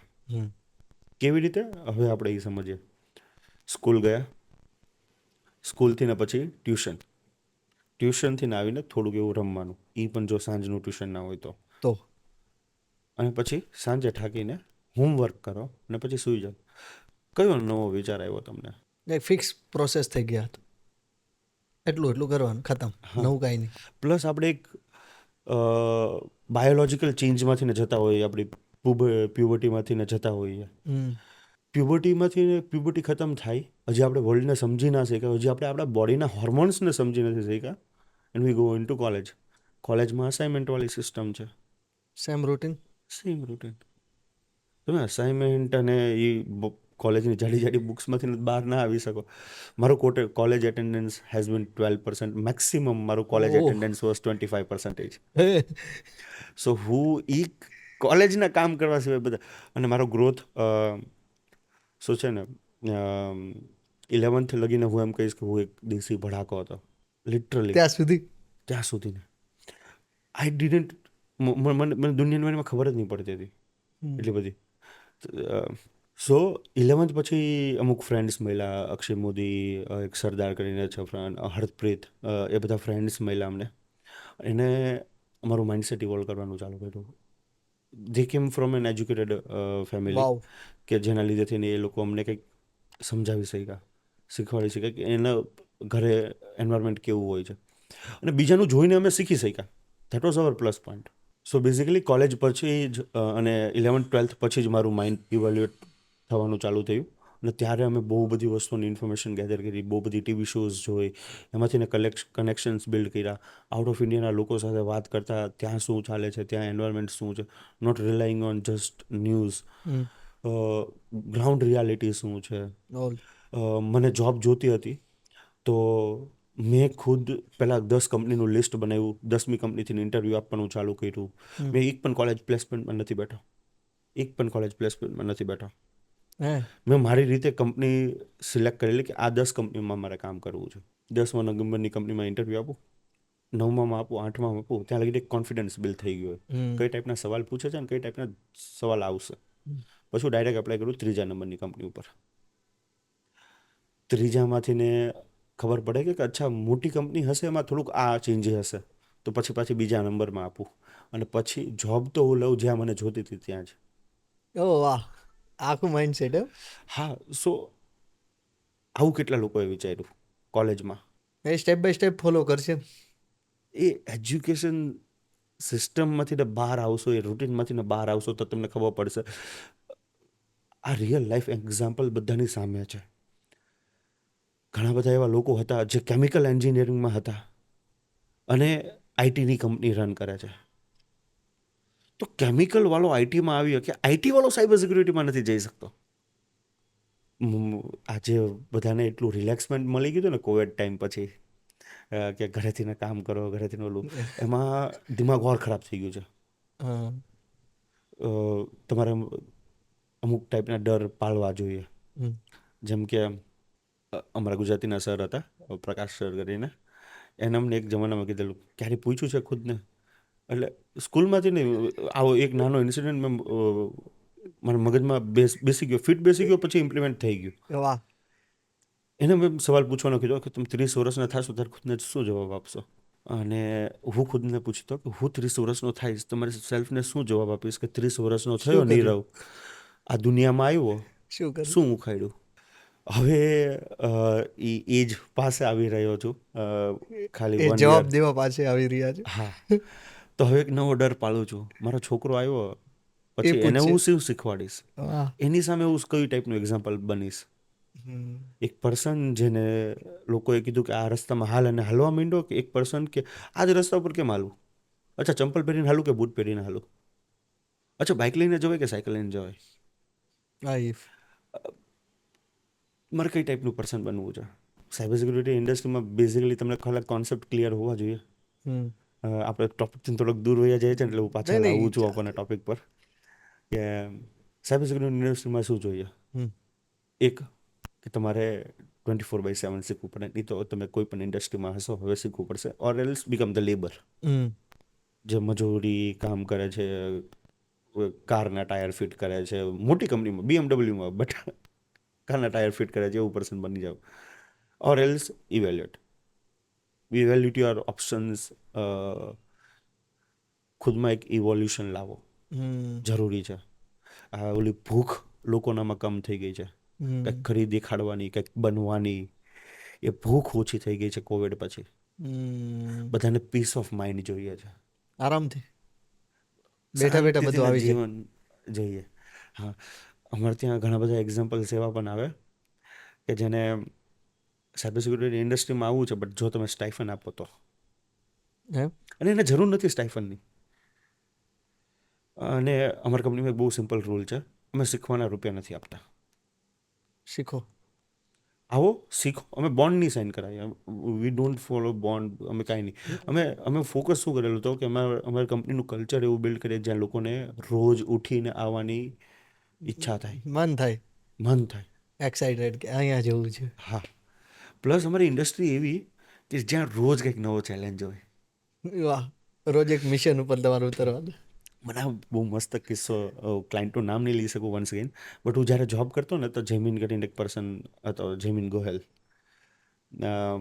એક વખત છે ને અને બેંક સાથે કામ કરતા હતા, તો એ બેંકના મેનેજરનો ફોન આવ્યો કે આ એપ્લિકેશન છે, થોડુંક જલ્દી કરવાનું છે, અસેસ કરીને કહો ટાઈમ. તો જેમીને 2 દિવસ ફોન કર્યો, કીધું કે જો તમે મને છે ને સેશન એટલે કે તમારું તમે ક્યાં લગીને લોગિન રહી શકો છો, ઓલી કુકીઝ બરાબર, સેશનનો ટાઈમ છે ને મને 20 મિનિટ છે ને એની બદલે 45 મિનિટ્સ કરી દો, તો ટેસ્ટિંગ હું જલ્દી કરી શકીશ. કેમ કે સેશન એક્સપાયર થઈ જાય તો પછી અમારે પાછું લોગિન વાળી આખી પ્રોસેસ કરવાની, પછી પાછું પેલોડ નાખવાના, અને પછી પાછા સિનારીઓ ટ્રાય કરવાના, અહીંયાથી હું કઈ ટાઈપનો ડેટા લઈ શકું છું, કઈ ટાઈપના ડેટાને મેન્યુપ્યુલેટ કરી શકું છું. તો બેંકવાળાએ શું જવાબ આપ્યો ખબર? તમે હેકર છો ને કરી નાખો. જેમીનનો ફટકો એને ઓટોમેટેડ સ્ક્રિપ્ટ બનાવી, અને મને યાદ છે ત્યાં લગીને છે ને કંઈક 11 વનરેબિલિટી સબમિટ કરી, અને એ પેચ કરતાં કરતાં એ લોકોને 3-4 મહિના લાગી ગયા, અને એટલે લોન્ચ કરવું હતું 15 દિવસ પછી. અને આરબીઆઈની ગાઈડલાઇન્સ પ્રમાણે જ્યાં લગીને એપ્લિકેશન ટેસ્ટ નથી થતું ત્યાં લગીને તમે લોન્ચ ના કરી શકો. એટલે ઇન્ડિયાની બેન્કિંગ સિસ્ટમ હજી અમુક હદે સિક્યોર છે. જે પણ ઇશ્યુઝ આવે છે is because of human error. OTP આપી દીધો કે કોઈ રોંગ ક્લિક કરી દીધી, સિંગલ ક્લિક, અને બિલીવ મી એના બહુ ડેવિસ્ટેટિંગ ઇફેક્ટ હોઈ શકે સિંગલ ક્લિકના. અમે આ ઇન્ડસ્ટ્રીમાંથી છીએ, અમે આવા એટેક અમારા ક્લાયન્ટ્સને પણ કરીને બતાવતા હોય, ત્યારે સિરિયસનેસ આવે કે ભાઈ સિક્યોરિટી અવેરનેસ ટ્રેનિંગ પણ કરવી જોઈએ. ત્યાં લગીને તો તમે ટેસ્ટ કરી નાખો, અમે બગ ફિક્સ કરી નાખશું, અવેરનેસ ટ્રેનિંગ શું કરવાની જરૂર છે? જ્યારે એક સિંગલ ક્લિક ઉપર તમે બતાવી શકો કે રેન્સમવેર કેવી રીતે આવી શકે, એક સિંગલ ક્લિક ઉપર તમારી બેંકમાંથી ને લાખો રૂપિયા કેવી રીતે ઉપડી જાય. તમે તો ત્યાં સેકન્ડમાં કરી જ દો છો. જે વસ્તુ વનરેબલ છે એને પોસિબલ હોય. હરેક વસ્તુ અમે જ સિક્યોર કરેલી હોય, અમે જ બધી વનરેબિલિટીઝ ગોતેલી હોય, તો અમારાથી ને કોઈ મે બી માથા ભારે જોશે, જે કંઈક અલગ રીતે વિચારીએ કે સેમ લેવલનું કોઈ પર્સન જેની પાસે અલગ એક્સપિરિયન્સ છે, એને કદાચ લોજિસ્ટિક ઇન્ડસ્ટ્રીમાં કામ કરેલું છે, અને એમાંથી ને કંઈક એક્સપિરિયન્સ કે એક સિનારીઓ અહીંયા ટ્રાય કરે છે, બની શકે. આપણે સુરતમાં રહીએ છીએ, તો સુરતની જો ડાયમંડ કંપનીઝની વાત કરું, તો ડાયમંડ કંપનીઝને સિક્યોરિટીની શું જરૂર? ઓકે, સો બેઝિકલી આ જ વસ્તુ કે મારા કસ્ટમરનો ડેટા નહીં જવો જોઈએ. ડાયમંડ કંપનીઝને એના કસ્ટમરની વારીમાં પડેલી છે. ડાયમંડ ઇન્ડસ્ટ્રીની સૌથી હારામાં હારી વાત એની હોસ્પિટાલિટી છે, કે કઈ રીતે એના ક્લાયન્ટ્સ, તમે ત્યાં જશો અગર કોઈ વસ્તુ લેવા માટે, તો તમને જે રીતે ટ્રીટ કરશે will be good, very good. તો બસ એ લોકોને એવું બીક છે કે મારો કસ્ટમરનો ડેટા લીક થઈ જશે, અને મારે એને કહેવું પડશે કે ભાઈ તમારો ડેટા લીક થયો, વિલ રેપ્યુટેશન ઉપર ફરક પડશે. એને એ નર્ચરિંગ એ વેમાં કરવું છે, એટલે એ લોકો કરાવતા હોય છે, અને પ્રેક્ટિસ રહેલી છે એ લોકોની, એ ટાઈમ ટુ ટાઈમ ટેસ્ટ કરાવી લેતા હોય છે. ઘણી બધી નાની કંપનીઝ પણ હોય જે ઉપર આવવા માંગતી હોય, એ પણ કદાચ આ કંપનીઝનો ડેટા ચોરવા માંગતી હોય. અમે એક એપ્લિકેશન ટેસ્ટ કરેલું ડાયમંડ ઇન્ડસ્ટ્રીનું, ERP એપ્લિકેશન હતું. એટલે કે જો ERPમાંથી અમે બારકોડ આખો વાઇપ ઓફ કરી નાખીએ, એટલે પેકેટ હોય ને એ બારકોડ ઉપર ચાલતા હોય બધા, તો બારકોડ ઉપર બધા બારકોડ અને એનો આખો ડેટાબેઝ ખાલી કરી દેતા ને અમે એનો પ્રોડક્શનનો ડેટાબેઝ હતો, ડમી ડેટાબેઝ નહોતો, એનું બેકઅપ પણ કોઈ નહીં હતું, અને બેકઅપ હોતે તો એ વસ્તુ રિપીટ કરવામાં કંઈ અમને વધારે વાર નહીં લાગતી. એ બેકઅપ ચડાવતે અને અમે પાછું ડિલીટ કરતા, એ બેકઅપ ચડાવતા અને પાછું ડિલીટ કરતા. કોર વનરેબિલિટી ફાઇન્ડ કર્યા વગર તમે બેકઅપ ચડાવી દો છો ને, એ કંઈ કામનું નથી, પહેલી વસ્તુ. લેટ્સ સે કોઈ વેબસાઇટ છે એની ઉપર એક અટેક થયો ને એનો ડેટા ચોરાઈ ગયો, તો એ લોકોએ બેકઅપ અપલોડ કરી દીધું. વનરેબિલિટી તો ત્યાં જ છે, એ સેમ રીતે જ થઈ શકે એમ છે. કેમ કે તમે એને પેચ કરવા માટે શું કર્યું? કાંઈ નહીં. બેકઅપ એક સોલ્યુશન નથી. તો અહીંયા અમે ERPનો આખો ડેટા ડિલીટ કરી નાખ્યો હોતે, એ લોકોએ આખી કંપની લોકડાઉન ઉપર નાખવી પડશે, જ્યાં લગીને હર એક હીરો મળી જાય છે. પ્રોપર. કેમ કે ચોરી થવાના ચાન્સીસ ક્યારે છે? ઘણી બધી જગ્યાએ ઇન્ટરનલ કેસ હોઈ શકે. અને આ ડાયમંડ ઇન્ડસ્ટ્રીની વાત ન કરતો, હું ઇન જનરલાઇઝ વાત કરું છું ઓલ ઇન્ડસ્ટ્રી. કે ઇનસાઇડર અટેક હોય. આપણે મોદીના ટ્વીટ જોયેલા છે બિટકોઇનવાળા. ડોનાલ્ડ ટ્રમ્પે મૂકેલા હતા બિટકોઇનવાળા પોસ્ટ. કેવી રીતે થયેલું? Insider attack. ટ્વિટરમાં કોઈ કામ કરતો પર્સને એના પર્સનલ લેપટોપ ઉપર એનું ટ્વિટર ઓલું કર્યું, એનું પર્સનલ લેપટોપ કોમ્પ્રોમાઇઝ થઈ ગયું હતું, એ ડેટા ચડી ગયો ડીપ ડાર્ક વેબ ઉપર. કોકે લીધું, લોગિન કર્યું અને બધાનો એક્સેસ મળી ગયો. સો સેમ વસ્તુ હવે એ સેમ સિનારીઓ આપણે ખાલી એઝ અ હાઇપોથેટિકલ સિનારીઓમાં ડાયમંડ ઇન્ડસ્ટ્રીને લઈને લઈએ. તો ડાયમંડ ઇન્ડસ્ટ્રીમાં અગર કોઈ પર્સનને ઇન્ટરનલી લેટ્સ સે કે કોઈક પર્સનનું સેલેરી વધારતા નથી કે કોઈક મિસબિહેવ કરે છે કોઈકની યારે, એ પર્સન ઘરે જઈને થોડીક ટેકનોલોજી શીખીને અહીંયા આવીને સેમ વસ્તુ પોતાની કંપની ઉપર ટ્રાય કરે તો હોઈ શકે કોઈ કોમ્પિટિટરે મોકલો. પોસિબિલિટી અને સિનારીઓઝ કેન બી એન્ડલેસ. તમારી પ્રેક્ટિસ શું? Is the real question that every entrepreneur should ask themself. તમારી પ્રેક્ટિસ શું? ફાઇનાન્સની પ્રેક્ટિસ આવે, PT ભરો છો નથી ભરતા, GST ભરો છો નથી ભરતા. ડેવલપમેન્ટની પ્રેક્ટિસ આવશે, ઓટોમેશનની પ્રેક્ટિસ આવશે, ડાયમંડ કઈ રીતે મેન્યુફેક્ચર કરો છો એની પ્રેક્ટિસ આવશે. ધર્મનંદન કે કોઈ પણ જે મોટા ડાયમંડ્સ છે, બરાબર, એવી રીતે તો ત્યાં નથી પહોંચી ગયા ને. તો એ લોકોએ પ્રેક્ટિસ કરી હશે તો ઇમ્પ્રૂવ ધેમસેલ્ફ. સેમ વસ્તુ અહીંયા કરવાની છે. કોઈ રોકેટ સાયન્સ નથી, પણ એ પહેલું પગલું લેવું ઇઝ ઇમ્પોર્ટન્ટ. શરૂઆત કરવી. કરિયર હોય કે બિઝનેસ હોય. એક આપણે એ પ્રશ્ન હતો કે ડિજિટલ એક્ટ 2023માં શું શું ચેન્જીસ થયું છે? હવે કોઈ કંપનીએ તમારો ડેટા લીક કર્યો, જેમ કે ડોમિનોઝ, તો ડોમિનોઝે તમને મેલ કરીને ફોન કરીને કહેવું પડશે કે ભાઈ તમારું આધાર કાર્ડ, તમારો ફોન નંબર, તમારો ક્રેડિટ કાર્ડ નંબર, CV, આ XYZ ડિટેલ્સ અમારા ભૂલના લીધે લીક થઈ છે. એટલે ફર્સ્ટ ઇઝ રેપ્યુટેશનલ ડેમેજ. અમારી ભૂલના લીધે તમારો ડેટા લીક થયો છે. કંપનીએ ઇન્ફોર્મ કરવું પડશે. ડોમિનોઝવાળાએ તમારો ડેટા ડોમિનોઝવાળાથી લીક થયો, ડોમિનોઝ તમને મેલ કરીને કહેશે કે તમારો XYZ અમારા લીધે લીક થયો છે. અમારી પ્રેક્ટિસ કે અમારા વસ્તુઓના લીધેથી ને ડીપ ડાર્ક વેબ પર લીક થઈ ગયો છે. હવે એ ઇન્ફોર્મ કરવું કેમ જરૂરી છે? કેમ કે છે ને જનરલી લોકો જ્યારે વસ્તુઓ સાંભળતા હોય ત્યારે એક વન સાઇડેડ બિહેવિયરથી સાંભળતા હોય. એ વસ્તુ કેમ ઇમ્પોર્ટન્ટ છે? તાકી તમે નેસેસરી એક્શન લઈ. એ ડેટાનું કાંઈ નથી થવાનું. એ ડેટા એક વખત ઇન્ટરનેટ ઉપર ગયો એટલે ઇન્ટરનેટ ઉપર જ રહેવાનો છે. ગૂગલ, તમે ડ્રાઈવ ઉપર કાંઈ અપલોડ કરો અને એ ડેટા તમને હંમેશા અવેલેબલ હોય. ગૂગલ હાર્ડ ડ્રાઈવ ક્રેશ થઈ ગઈ એવા ઇસ્યુ નહીં આવતા હોય? થતું જ હશે. તો કેવી રીતે 7 કોપી બનાવીને રાખે? એક વખત ઇન્ટરનેટ ઉપર વસ્તુ ચડી પછી ત્યાં જ છે. તો તમને આ કંપની આ ઇન્ફોર્મ કરવાની જરૂર શું પડી? બિકોઝ તમે નેસેસરી એક્શન લઈ શકો કે ડોમિનોઝનો પાસવર્ડ હતો, એ જ પાસવર્ડ જીમેલનો છે તો જીમેલનો બદલી નાખો, હાલો ફટાફટ ચેન્જ કરી નાખો. વાહ. એની માટે થઈને ગવર્મેન્ટે એમ કીધું કે તમારે ઇન્ફોર્મ કરવા પડશે તમારા યુઝર્સને જ્યારે પણ કોમ્પ્રોમાઇઝ થયા છે એને. 250 કરોડની પેનલ્ટી ભરવી પડશે. અત્યાર લગીને આપણે ઇન્સ્યોરન્સ બહુ બધી ટાઈપના સાંભળ્યા હશે, બટ હવે કદાચ એક સાયબર લાયબિલિટી ઇન્સ્યોરન્સ પણ વધારે સાંભળવા મળશે. 250 કરોડની penalty is not a joke. પછી ડેટા કઈ રીતે વાપરે છે અને પ્રોસેસ કઈ રીતે કરે છે. હવે આપણે આ નોટિફિકેશન કયા કયા કંપનીમાં પરમિશન્સ હોવી જોઈએ નહીં હોવી જોઈએ એની વાત થઈ, રાઈટ? તો ફોનપેને અગર તમારા ફોટોઝની જરૂર નથી તો એ લે છે શું કરવા? એના જવાબ દેવા પડશે એને. હવે એક્ટમાં આ બધું સામેલ છે. તમે ડેટાને કઈ રીતે પ્રોસેસ કરો છો. હાલો, તમે કોઈ ઇન્સ્યોરન્સવાળાને તમારો ડેટા આપ્યો, તમે કાર લીધી, કે કોઈ પણ એક રિસન્ટ પરચેસ કહો ને તમારું, ઘર હોય, ઓફિસ હોય, કોઈ પણ વસ્તુ, ફ્લેટ.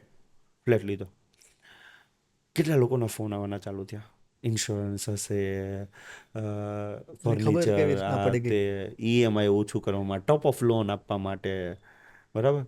તો આ શું કરવા થાય છે કે ડેટા શેરિંગ કરે છે. હમ. તો એ ડેટા શેર કરતા હશે તો કેવું પડશે, એ ડેટાને પ્રોસેસ કરે છે તોય કેવું પડશે. કઈ જગ્યાએ એમ. હા, કઈ કઈ જગ્યાએ તમારો એ ડેટા વાપરવાના છે એ પણ કંપનીએ કહેવું પડશે તમને. ફોર એક્ઝામ્પલ, તમે અમારી વેબસાઇટ ઉપર આવ્યા, અમારો કોન્ટેક્ટ ફોર્મ ભર્યું, બહુ સિમ્પલ પ્રોસેસ છે, તો પણ મારે તમને કહેવું પડશે કે કોન્ટેક્ટસનું જે ડિટેલ, તમે કોન્ટેક્ટસમાં તમારો ઈમેલ આઈડી આપ્યો છે, પછી હું તમને ઈમેલ માર્કેટિંગ કરવા માંડ્યો હતો, તમને ઈમેલ ઉપર ઈમેલ મોકલવા માંડ્યો હતો, મારે કહેવું પડશે કે હું એ ડેટા કઈ જગ્યાએ વાપરીશ, હું એને પ્રોસેસ કેવી રીતે કરીશ, હું એને ડિલીટ ક્યારે કરીશ. અગર મને તમારો તમે ફ્લેટ લીધો અને તમે ઇન્સ્યોરન્સ માટે મને કોઈ વસ્તુનો ડેટા આપ્યો, તમારા પર્સનલ ડેટાની પછી મને એટલી બધી જરૂર હતી નહીં, કે તમારે XYZ ડિટેલ્સની જરૂર નથી, એક ડોક્યુમેન્ટેશન બની ગયું છે, ઇન્સ્યોરન્સનું એગ્રીમેન્ટ સાઇન થઈ ગયું છે, એમાં બરાબર. ઓલરેડી બધા ડોક્યુમેન્ટ્સ અટેચ છે, તો હવે હું તમારો ડેટા ડિલીટ કરી નાખીશ. તો ડેટા ડિલીટ ક્યારે કરશો તમે? પછી તો આ સિનારીઓમાં એવું પણ થઈ શકે કે ટેલિફોન કંપનીઝ છે, બરાબર, ત્યાં તો ડેટા ડિલીટ કરવો મુશ્કેલ છે, કેમકે ત્યાં કર્યું અને પછી કંઈક એક્ટિવિટી, કંઈક ઘટના ઘટી, ટેરરિસ્ટ કંઈક અટેક થયો, તો ફોન કંપની પાસે ગયા, ડેટા લાવો, ડેટા જ નથી, તો એવું પણ નહીં ચાલે. તો ઇન્ડસ્ટ્રી વાઇઝ રેગ્યુલેટર્સ પણ બનશે, જેમ કે જેટલી પણ IPO લિસ્ટેડ કંપનીઝ છે એને SEBIના ગાઈડલાઇન્સ ફોલો કરવી પડશે, બેંક અને ફિનટેક બધાને RBIની ગાઈડલાઇન્સ ફોલો કરવી પડશે, ટેલિકોમ ઇન્ડસ્ટ્રીને ટ્રાયની કરવી પડશે, telecom regulatory authority of India, TRAI. તો રેગ્યુલેશન બધી વસ્તુઓ સેટઅપ થશે હવે. અને સાયબર સિક્યુરિટી છે ને એક recession free type of domain છે. સાયબર સિક્યુરિટીમાં જ્યારે દુનિયા નવરી બેઠી હોય ને ત્યારે અહીંયા તેજી આવે, ઘરે બેઠા બેઠા લોકો કરશે શું. સો જ્યારે એમ્પ્લોયમેન્ટ હાઈ ઉપર હોય ત્યારે પણ અમારી જરૂર હોય, લોકોની જરૂર પડતી જ બંધ થઈ જાય ત્યારે અમારી જરૂર હોય. એમ સમજો મંદી ચાલે છે, પણ મંદીના ટાઈમે ગવર્મેન્ટને પૈસા જોઈએ છે, કંપનીને પૈસા જોઈએ છે, કસ્ટમરને જોઈએ છે, અને તમારો ડેટા લીક થયો, તમારી રેપ્યુટેશન દાવ ઉપર છે, તમારે ગવર્મેન્ટને પેનલ્ટી ભરવાની છે. તો મંદી હોય કે નહીં હોય, આ ઇન્ડસ્ટ્રીમાં આમ સુખી છીએ. બટ હા, એવા લોકો જ ચાલે જેનામાં ક્યુરિયોસિટી ભરીને હોય કે ભાઈ કેમ થયું. તો તમારી કંપની આ DP અને DPA 2023ની તૈયારી કેવી રીતના કરે છે? અમે પ્રાઇવેસી તરીકે ડોમેઇન આખું ઓનબોર્ડ કર્યું. અમે જનરલી આખું એક ડેટા ક્લાસિફિકેશન કેવી રીતે કરવાનું, કયો ડેટા સેન્સિટિવ છે, કયો ડેટા નથી, એની ઓડિટ્સ કેવી રીતે કન્ડક્ટ કરવાની, એક પ્રોડક્ટ પ્રાઇવેસીને ધ્યાનમાં રાખે છે કે નથી રાખતું, કઈ પ્રોસેસીસ છે જેને એલિમિનેટ કરી શકીએ અને કેવી રીતે આખી પ્રોસેસને સ્મૂથ કરી શકીએ, એની વાઇઝ આખું એક સોલ્યુશન અમે એક રેડી કરેલું છે. ઓકે. એની સિવાય what we will do is we will consult, હું ચેમ્બરમાં સાયબર સિક્યુરિટીનો એડવાઇઝર પણ છું, સધન Gujarat chamber of commerce and ઇન્ડસ્ટ્રીમાં. વાહ. તો ત્યાંના થ્રુ પણ અમે એડવાઇઝરી બહાર પાડીશું કે ભાઈ કેવી રીતે આ વસ્તુઓ કરવી જોઈએ, વોટ ઇઝ અ ફ્લો, અને વર્કશોપ્સ પણ ઘણા બધા અરેન્જ કરશું અમે આ વર્ષે એક્સપેક્ટેડ છે, બટ એક વખત ડેડલાઇન આવી જાય પછી અમે એ અરેન્જ કરવાનું વિચારશું. આપણે આજે થોડુંક બહુ ડીપમાં ગયા અને અમને પણ આજે બહુ બધું નવું જ જાણવા મળ્યું, કેટલી બધી વસ્તુ આની અંદર હોય છે. તો પર્સનલી તમારી જર્નીની વાત થોડીક મેં 12th પછી તો હમણાં વાત કરી, તો તમને ખબર હતી તમારે આમાં જવું હતું, સાયબર સિક્યોરિટીમાં જ?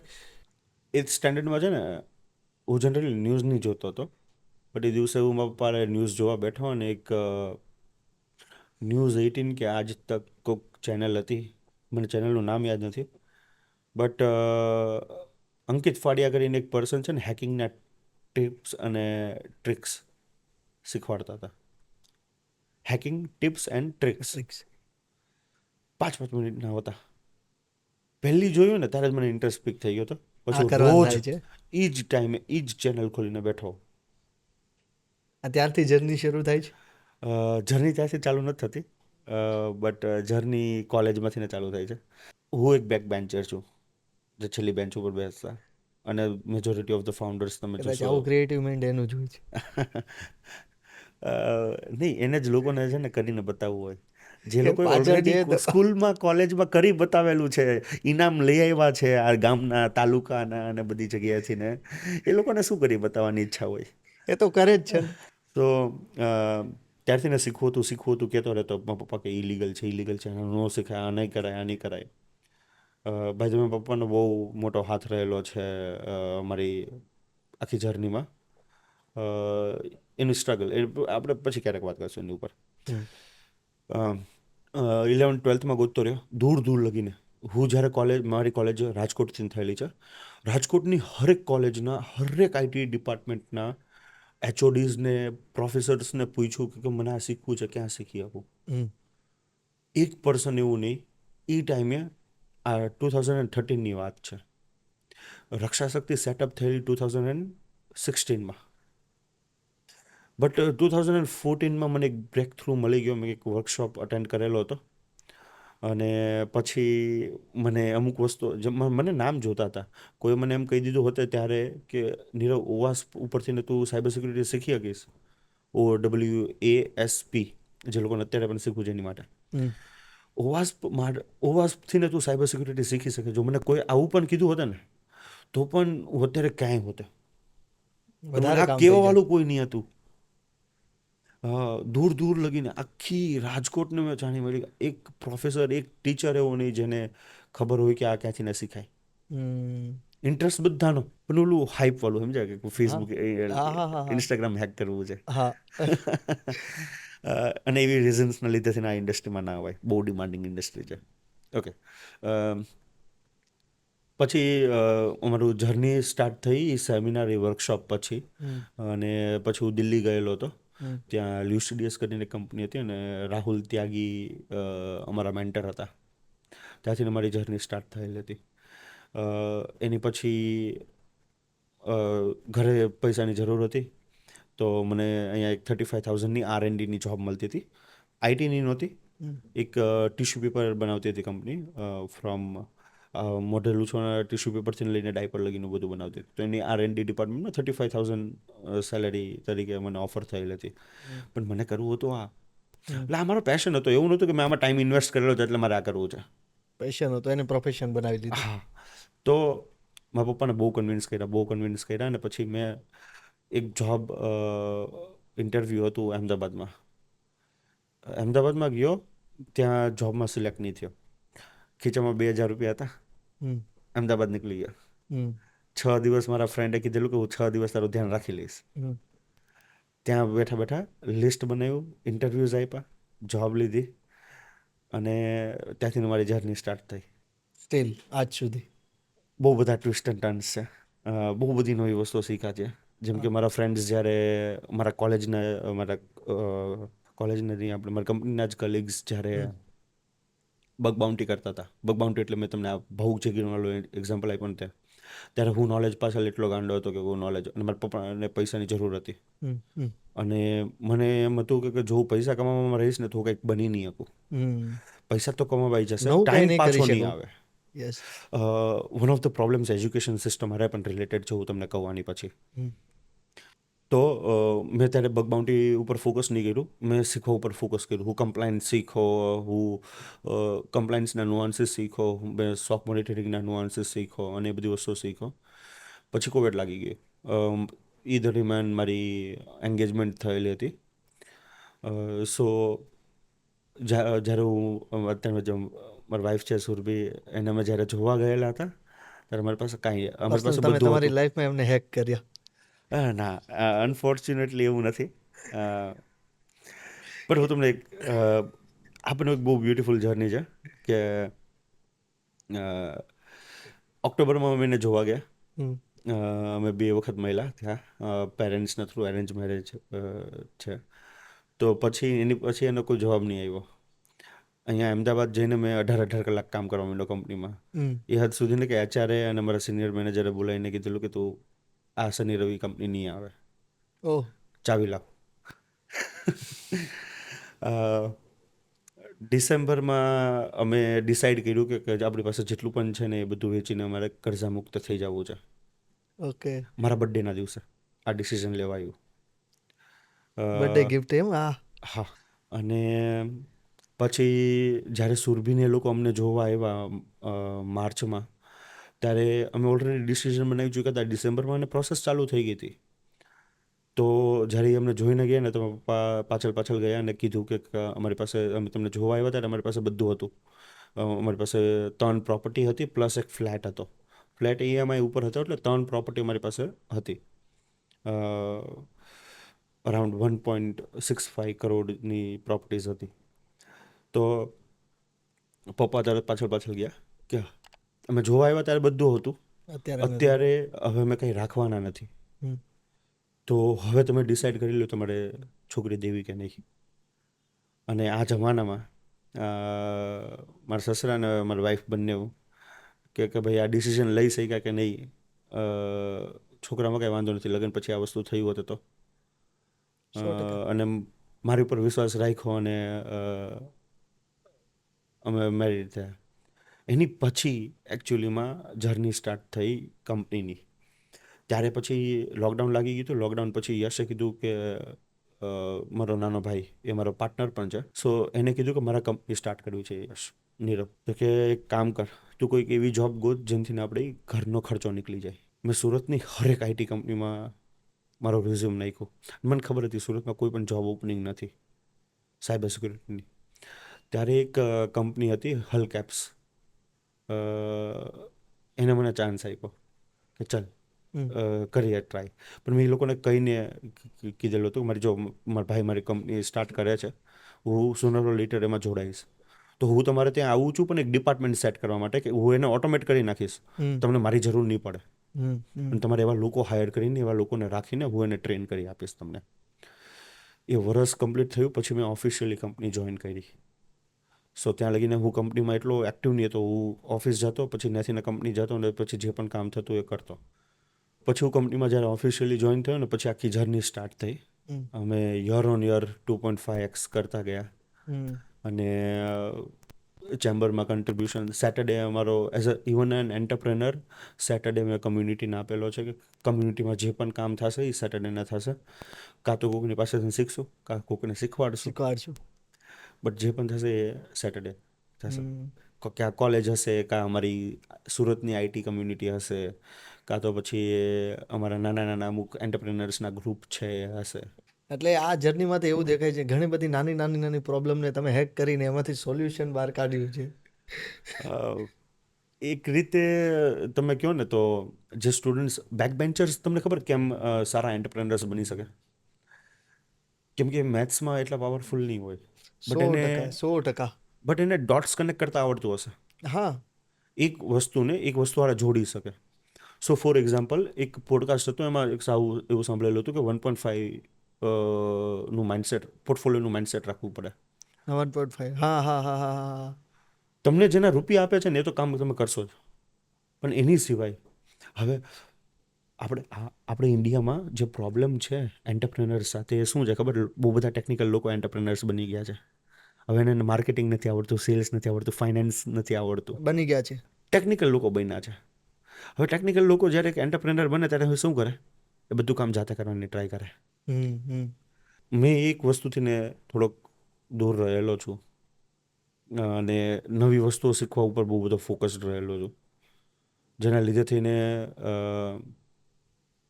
ઇવન ઓન હાફ પોર્ટફોલિયોનું માઇન્ડસેટ રાખવું. અમુક 5 થી 6 રૂલ્સ છે કે એન્ટરપ્રેનર મારા માઇન્ડ પર, મને મારા પ્રિન્સિપલ્સ છે, મારા લાઈફના સિદ્ધાંતો કે જેની ઉપર મારે ચાલવું જોઈએ. વન ઇઝ કે તમે 1.5 પોર્ટફોલિયોનું માઇન્ડસેટ રાખો, પૈસા આપે છે એનું કામ કરો, પણ એની સિવાય કોઈક એક એવો લોડ ઓછો કરી દઈશ. હું મારા ક્લાયન્ટનો કરું છું, તમે જોબ કરતા હોય તો તમારા CXOનો કોઈક લોડ ઓછો કરી નાખો, કંઈક નવું શીખો. હા, ઓલવેઝ કીપ તમારું એ એક્સપ્લોરિંગ. જ નવું ઇનોવેશન છે, બીજું શું છે? સેકન્ડ વસ્તુ કે તમારે શું કરવું જોઈએ એને લઈને અનચાર્ટેડ ટેરેટરી પર ચાલો, જ્યાં લોકોએ ઓછું એક્સપ્લોર કરેલું છે. વાઇલ સુરતની કેટલી IT કંપનીઝ કે કેટલી કંપનીઝ હશે જે ઇન્ફ્લુએન્સર માર્કેટિંગ કરાવતી હશે? મેજરલી ફેશનમાં એમાં હશે, રાઈટ? અમે સ્ટાર્ટ કર્યું ઇન્ફ્લુએન્સર માર્કેટિંગ. અમારો ઇન્ટેન્શન ક્લિયર હતો કે વેલ્યુ આપવી છે આપણે. તો અમે બહુ ઓછી એવી વસ્તુ બનાવીએ જે પ્રમોશનલ હોય, વધારે એવી વસ્તુ બનાવીએ જે એક લેન્ડસ્કેપનો આઈડિયા આપી શકે સાયબર સિક્યુરિટી. કે ભાઈ સાયબર સિક્યુરિટી તમારે આ એક રિસન્ટ ક્વેશ્ચન અમને અમારા ઓલામાંથી મળ્યો. અમે એક જગ્યાએ વર્કશોપ આપવા ગયા હતા એક કોલેજમાં, ત્યાંથી ને SRKIમાંથી ને. તો ત્યાં એવું ક્વેશ્ચન પૂછેલો હતો કે આઈટીની ઇન્ટરવ્યૂ માટે જવું છે તો આઈટીના ઇન્ટરવ્યૂ માટે હાલો ને અમે ક્રડ ઓપરેશન શું છે, ઉપસના કોન્સેપ્ટ ને એવું બધું રિફર કરી લેશું. સાયબર સિક્યુરિટીના ઇન્ટરવ્યૂ માટે શું કરવું જોઈએ? હા અને હું એનો જવાબ અત્યારે નથી આપતો. That is something you should think. હા અમે અમારી કંપનીમાં એક વસ્તુ જે એન્શ્યોર કરીએ ને, અમે ક્યારેય સ્પૂન ફીડિંગ નહીં કરીએ. અમારી કંપનીમાં કેવું છે કે તમને સામે ક્વેશ્ચન પૂછવામાં આવે, જો અમારી ટીમને એવું લાગે, ટ્રેની છે જે એને અમારી ટીમને એવું લાગે કે આ R&D કરીને આવ્યો છે તો જ એને હેલ્પ કરે. વિચારવા ઉપર મજબૂર કરીએ અમે લોકોને, વિચારો. કેમ કે એ એબિલિટી એજ્યુકેશન સિસ્ટમે ખાઈ લીધી છે. એજ્યુકેશન આપણે પાછા ટોપિક ઉપર આવશું, બટ એક નાની એવી વસ્તુ, એજ્યુકેશન સિસ્ટમ બ્રોકન કેમ છે તો એ જૂના જમાનાનું છે એટલે. બટ તે છતાં ફ્રૂટફુલ છે. એ તમને જે અલગ અલગ એન્વાયરમેન્ટમાં કામ કરવાનું, કે એક સોશિયલ લાઈફમાં રહીને તમે સ્કૂલ કરો છો પ્લસ એની સિવાય તમે કંઈક કરો છો, ઇઝ ઓલવેઝ અ બેનિફિટ. હા કોલેજમાં રહીને, બેલેન્સિંગ આખું. હા, કોલેજમાં રહીને પણ તમે કલ્ચર ફેસ્ટ કરાવો છો, ફ્રેશર પાર્ટી ઓર્ગેનાઇઝ કરો છો, એન્જિનિયર તરીકે તમે આખું ટેક ફેસ્ટ કરો છો. તો આ બધી વસ્તુઓ ઇટ સેલ્ફ ઇઝ ક્રિએટિવ. કેમ કે આમાં તમારે ગેમ્સ બનાવવાની હશે, અલગ અલગ લોકો આરે કામ કરવાનું હશે, અને એ તમને ફ્યુચરમાં એઝ એન એન્ટરપ્રેનર કામ લાગશે. આની સિવાય પણ તમારે આ વસ્તુઓ વિચારવી જોઈએ. અને કેવી રીતે એક સાયબર સિક્યુરિટીના ઇન્ટરવ્યૂમાં શું હશે, ફિગર આઉટ દેટ થિંગ. વસ્તુ એ છે કે R&D નથી કરતા લોકો આજકાલ, સીધા પહોંચી જાય છે. હવે એજ્યુકેશન સિસ્ટમ કોમ્પ ઓફ નહોતી કરી શકતી, તો વચ્ચે હું બન્યું ઇન્સ્ટિટ્યૂટ્સ થકી. તો કોલેજ કરો પ્લસ ઇન્સ્ટિટ્યૂટ કરો. એટલે જે ઓલું સ્કૂલમાં જે ચેલેન્જ હતો ને તમારો કે ભાઈ સ્કૂલ કરો ને ટ્યુશન કરો, હવે ચેલેન્જ કોલેજમાં કોલેજ કરો, ઇન્સ્ટિટ્યૂટ કરો. ઇન્સ્ટિટ્યૂટે માર્કેટ એટલું ખરાબ કરી નાખ્યું છે ને, કેમ કે અને એક વસ્તુ મને રિયલાઇઝ થઈ ગઈ કે આનું સોલ્યુશન જ આપણે ખોટું ગોઈતું હતું. ઇન્સ્ટિટ્યૂટ આઉટડેટેડ થઈ જશે જેમ કોલેજ આઉટડેટેડ થઈ ગઈ. કોલેજમાં જે પણ શીખવાડે છે બહુ આઉટડેટેડ નોલેજ છે. હજી પણ જાવા શીખવાડે છે, બરાબર. તો એવી જ રીતે ઇન્સ્ટિટ્યૂટ પણ આઉટડેટેડ થઈ જશે. હવે ઇન્સ્ટિટ્યૂટ કામ શું કરે ખબર? બધું વસ્તુ ક્લબ કરી નાખે. તમારે શીખવું છે ડિઝાઇનિંગ, તમને માઇક્રોસોફ્ટ એક્સેલ શીખવાડવાની શું જરૂર? માઇક્રોસોફ્ટ ઓફિસ શીખવાડવાની શું જરૂર? ડિઝાઇન જ શીખવાડો. હવે પ્રોબ્લેમ મારો અહીંયા પણ નથી. પ્રોબ્લેમ મારો ક્યાં છે કે આ બધી વસ્તુ ક્લબ કરીને તમે જે ટાઈમ બગાડો છો ને, ત્યાં મને પ્રોબ્લેમ છે. તમે પૈસા ₹1,00,000 ચાર્જ કરો, તમે પૈસા ₹1.5 લાખ ચાર્જ કરો, 2 મહિનાના ચાર્જ કરો, બટ ટાઈમ નહીં બગાડો. પૈસા કમાવા છે, ટાઈમ નહીં કમાવા હે. તમે ટાઈમ ઉપર ફોકસ કરો. સો વન ઓફ ધ નુઆન્સીસ કે એન્ટરપ્રેનર બનવા માટે તમારે સેકન્ડ વસ્તુ જોઈએ હસલ. તમે એક ધારા જુગાડ ગોતતા રહ્યો, એક ધારું એક ઇમ્પોસિબલ વસ્તુને, એક ખરાબ સિચ્યુએશનને બદતર થવાથી રોકી શકો, બદતર સિચ્યુએશનને ખરાબ સ્ટેટમાં લાવી શકો, અને ખરાબમાંથીને સારી કરી શકો, અને સારીમાંથી એકદમ અવ્વલ કરી શકો. તમારે ટાઈમ તમે ક્યાં ઇન્વેસ્ટ કરો છો, ટાઈમ મેનેજમેન્ટ. અને એઝ અ જે અમીર લોકો હોય ને એની પાસેથી એક વસ્તુ બહુ સારી શીખવા મળી, એ લોકોનું મોર્નિંગ રિચ્યુઅલ. અને હું તો ઇન્ફ્લુઅન્સ જ ન્યૂઝથી ને થયેલો હતો. અંકિત ફાડિયા ન્યૂઝ ઉપર આવેલો ત્યારે જ મને સાયબર સિક્યુરિટીનો રસ જાગ્યો. વાહ ભાઈ વાહ.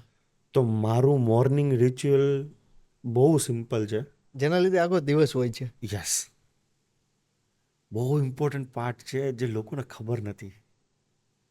તમારું મોર્નિંગ રિચ્યુઅલ જ તમને આખો ડે ડિફાઇન. સવારમાં જાગીને હું ચાલવા જાઉં અને હું ન્યૂઝ સાંભળતો જાઉં. મારી 1-2 ચેનલ ફેવરેટ છે જે હું જેમાં બાયસ ઓછું છે. હું નથી કહેતો કે બાયસ નથી, પણ બહુ લિમિટેડ, બટ લિમિટેડ બાયસ છે. એટલે કોઈ એક તરફી પક્ષ ખેંચવો નથી. હા, સમજી ગયો. તો એવો લોકલ ન્યૂઝ પણ જોઉં ને ઇન્ટરનેશનલ ન્યૂઝ પણ જોઉં. પોલિટિક્સ અને જીઓ પોલિટિક્સ બંનેમાં. શુભ શરૂઆત આમથી થાય છે એમ હા. મોર્નિંગની. તો આ બે વસ્તુ કરું અને પછી મારું અમુક એક પ્લેલિસ્ટ છે જે મને મારામાં એકદમ જુસ્સો ભરી દે, હમ એનર્જી એક અલગ લેવલ પર જ હોય. હમ સો આવી વસ્તુ અમુક આ 5 સિમ્પલ. બટ આખી એ જર્ની બહુ ઇન્ટરેસ્ટિંગ છે. એ પણ પહેલાં તો મને એવું થયું કે આવું તો નહીં જ હોય કદાચ તમારી આખી મોર્નિંગ લાઈફ ને, કેમ કે તમે લેટ ઉઠતા હશો અને મસ્ત કોમ્પ્યુટર ઉપર કામ કરતા હશો. નહીં, અમારી સાથે એવું છે કે લેટ ગમે એટલો સુવા જાઓ, 4 વાગે સુવા જતો હોઈશ. આજની તારીખમાં અમારી કંપનીને 3 વર્ષ 8 મહિના જેવું થઈ ગયું હશે, 10 મહિના જેવું. અમે સપ્ટેમ્બરમાં હમણાં 4 વર્ષના થઈ ગયા છે હમ. As a company. તો આ જર્નીમાં મેં આજની તારીખે પણ ઘણી વખત એવું, મારી કેપેસિટી 3 દિવસની છે. 3 દિવસ 1 કલાકની સૂતો હોય મને ચાલશે. હમ. મારો ભાઈ નાનો છે એની 5 દિવસની છે. ઓહ. તો અમે લોકો જનરલી ગમે એટલા વાગે સુવા જઈએ, સવારે 8 વાગે એટલે દિવસ ચાલુ. બેઝિક તમારે એ બધા પ્રિન્સિપલ્સ છે જે ફોલો કરવા જરૂરી છે. એન્ડમાં તમારે જેટલા પણ વ્યુઅર્સ સાંભળે છે એમાંથી જેટલાને પણ સાયબર સિક્યોરિટીમાં આવું છે, એમને શું એક ટિપ્સ આપવા માંગો છો? ગાંડા ફ્લો અને ગાંડા પ્રવાહ સાથે જાઉંમાં, હાઈપ ઉપર આવવામાં, પોતાનું દિમાગ ડેવલપ કરો. અને આવું માઇન્ડ, મેં આ જ પોડકાસ્ટમાં મેં કીધું કે હું એક 11th સ્ટાન્ડર્ડ લખીને એક દેશી ભડાકો હતો અને પછી મેં ઇવોલ્વ થયેલો છું. તો બ્રેઇન એક મસલ છે જેને તમારે એક્સરસાઇઝ કરાવવું પડે. એક્સરસાઇઝ જાગૃત કરાવો. રાખવા માટે. યસ, એક્સરસાઇઝ કરાવો. જે પણ બેઝિક વસ્તુમાં તમને સાયબર સિક્યુરિટીમાં બહુ બધી ડોમેન છે ને, પછી એની પછી લેન્ડસ્કેપ્સ છે. હમ. તમે કોઈ પણ એક વસ્તુ લેશો ને તો તમારી આખી લાઈફ નીકળી જશે એમાં ને એમાં. સાયબર સિક્યુરિટી ઇન્ડસ્ટ્રી એટલી મોટી છે અને એટલી બધી વસ્તુઓ છે શીખવા માટે અહીંયા. તો ડિસાઈડ કરો તમને કેમાં ઇન્ટરેસ્ટ છે. તમને અગર કોઈ સમજાતું જ નથી કે કઈ ફિલ્ડમાં જવું, તો એક ઈસી કાઉન્સિલનો કોર્સ છે CH કરીને, એમાં તમને બધા ડોમેન થોડાક શીખવાડે છે. એટલે છબછબિયાત કરાવશે અને વધારે એક્સપેક્ટ પણ નહીં કરતા. બરાબર. તમને ખબર પડી જશે કે તમારે તમારો એક્ઝેક્ટલી કેમાં જવું છે. ઇન્ટરેસ્ટ કેમાં લાગે છે ને એ તમને ખબર પડી જશે. હમ. બાકી ફોકસ્ડ જે લોકો ઓલરેડી ખબર છે કે શું કરવું છે, એ લોકો ફોકસ્ડ કોર્સ કરજો જે ટાર્ગેટેડ હોય. જેમ કે અમે તમને વેબ એપ્લિકેશન કેવી રીતે ટેસ્ટ કરવું ને એ શીખવાડશું, મોબાઈલ એપ્લિકેશન કેવી રીતે ટેસ્ટ કરવું ને એ શીખવાડશું. હમ. જ્યાં બધું આમ ક્લબ કરીને આપી દે ને, તમને 5 સર્ટિફિકેટ આપી દઈશું, એ વાળી વસ્તુઓ નહીં કરો. સર્ટિફિકેટ જ આપશે ખાલી. એ 1 સેકન્ડની વાત કોર્સ છે જે છપછપિયા કરાવે છે. અગર ફોકસ્ડ કોર્સ નથી ને તો એ છપછપિયા કરાવે છે. પ્લસ આ બધી વસ્તુઓ ઇન્સ્ટિટ્યૂટવાળાએ ક્લબ કરેલી હશે. આવો અમે તમને 5 વસ્તુઓ શીખવાડીએ. એન્ડમાં તો એ જ હશે ઇન્સ્ટિટ્યૂટ. એન્ડમાં તમે હજી પણ, અને તમે મારા એક્સપિરિયન્સ પર નહીં જાઓ, તમારી પહેલાંની જે બેચીસ છે કે તમારા કલીગ્સ, તમારા ફેમિલી રિલેટિવ્સમાં કોઈક ને કોઈક પર્સન હશે જે ઇન્સ્ટિટ્યૂટમાંથી બહાર આવ્યું છે, એને જોબ ફાઇન્ડ કરવામાં કેટલી તકલીફ પડે છે કે પૂછો, તમને એકચ્યુઆલિટી ખબર પડશે. વાહ વાહ. રાઈટ. અને હજી એક વસ્તુ જે લોકો નથી કરતા, એ પૂછો આજુબાજુવાળાને. કોઈક પર્સન તો હશે ને રિલેટ. આ છોકરાઓ એને આઈટીમાં જવું છે, પપ્પા એની રીતે કે આની કંપનીમાં જા, ઓલાની કંપની જાય, એ રિલેટિવ્સની કંપની સજેસ્ટ કરશે. મમ્મી પપ્પાનું બીજું શું હોય કે ભાઈ તમે બેઝિકલી એવી રીતના હેલ્પ કરી શકે. એ થોડુંક તારું વધારે ધ્યાન રાખશે બિકોઝ આપણે એના રિલેટિવ્સ છે. બટ એટલીસ્ટ તમે એની પાસે નોલેજ શીખ કરવા તો જાઓ. અને અત્યારે સ્કોપ છે. અત્યારે નહીં, હંમેશા રહેવાનો જ છે. વાહ. મેં તમને કીધું ને, લોકો ઘરે બેઠા બેઠા શું કરે? હેકિંગ કરે. એટલે દુનિયામાં રિસેશન આવે ને ત્યારે અમારે બૂમ આવે. અને દુનિયામાં બૂમ ચાલતું હોય ત્યારે તો અમે અમારી જરૂર પડશે, નહીં તો ગવર્મેન્ટ પાછળ પડશે. 100%. So it is a good industry. અને લાંબો ટાઈમ રહેશે અને તમારું બહુ પોતાનું મગજ એક્સરસાઇઝ કરવું પડશે અહીંયા. તમે હેકરની જેમ વિચારી નથી શકતા તો પણ આ ઇન્ડસ્ટ્રી તમારી માટે નથી બનેલી. જેમ કોઈ પર્સન મેથ્સમાં કાચું હોઈ શકે, એમ કોઈ પર્સન લોજિકલ થિંકિંગમાં પણ કાચું હોઈ શકે. તો એની માટે કંઈક બીજી વસ્તુ બનેલી હશે. But you have to figure out that thing કે તમારે શું વસ્તુ છે જ્યાં તમારું કનેક્શન સેટ થાય છે. વાહ વાહ, આજે આખા પોડકાસ્ટમાં બહુ મજા આવી. ટેકનિકલ એટલી બધી વાતો થઈ ને કે ઘણા લોકોને આ વસ્તુમાં ઇન્ટરેસ્ટ હોય છે ને એને માટે તો ખબર ને આજે ઘણી બધી ચાવી મળી ગઈ અમને. યસ. અને આજે તમે અમારા પ્લેટફોર્મ પર આવ્યા તો Nirav, thank you very much. Pleasure is all mine. Thank you.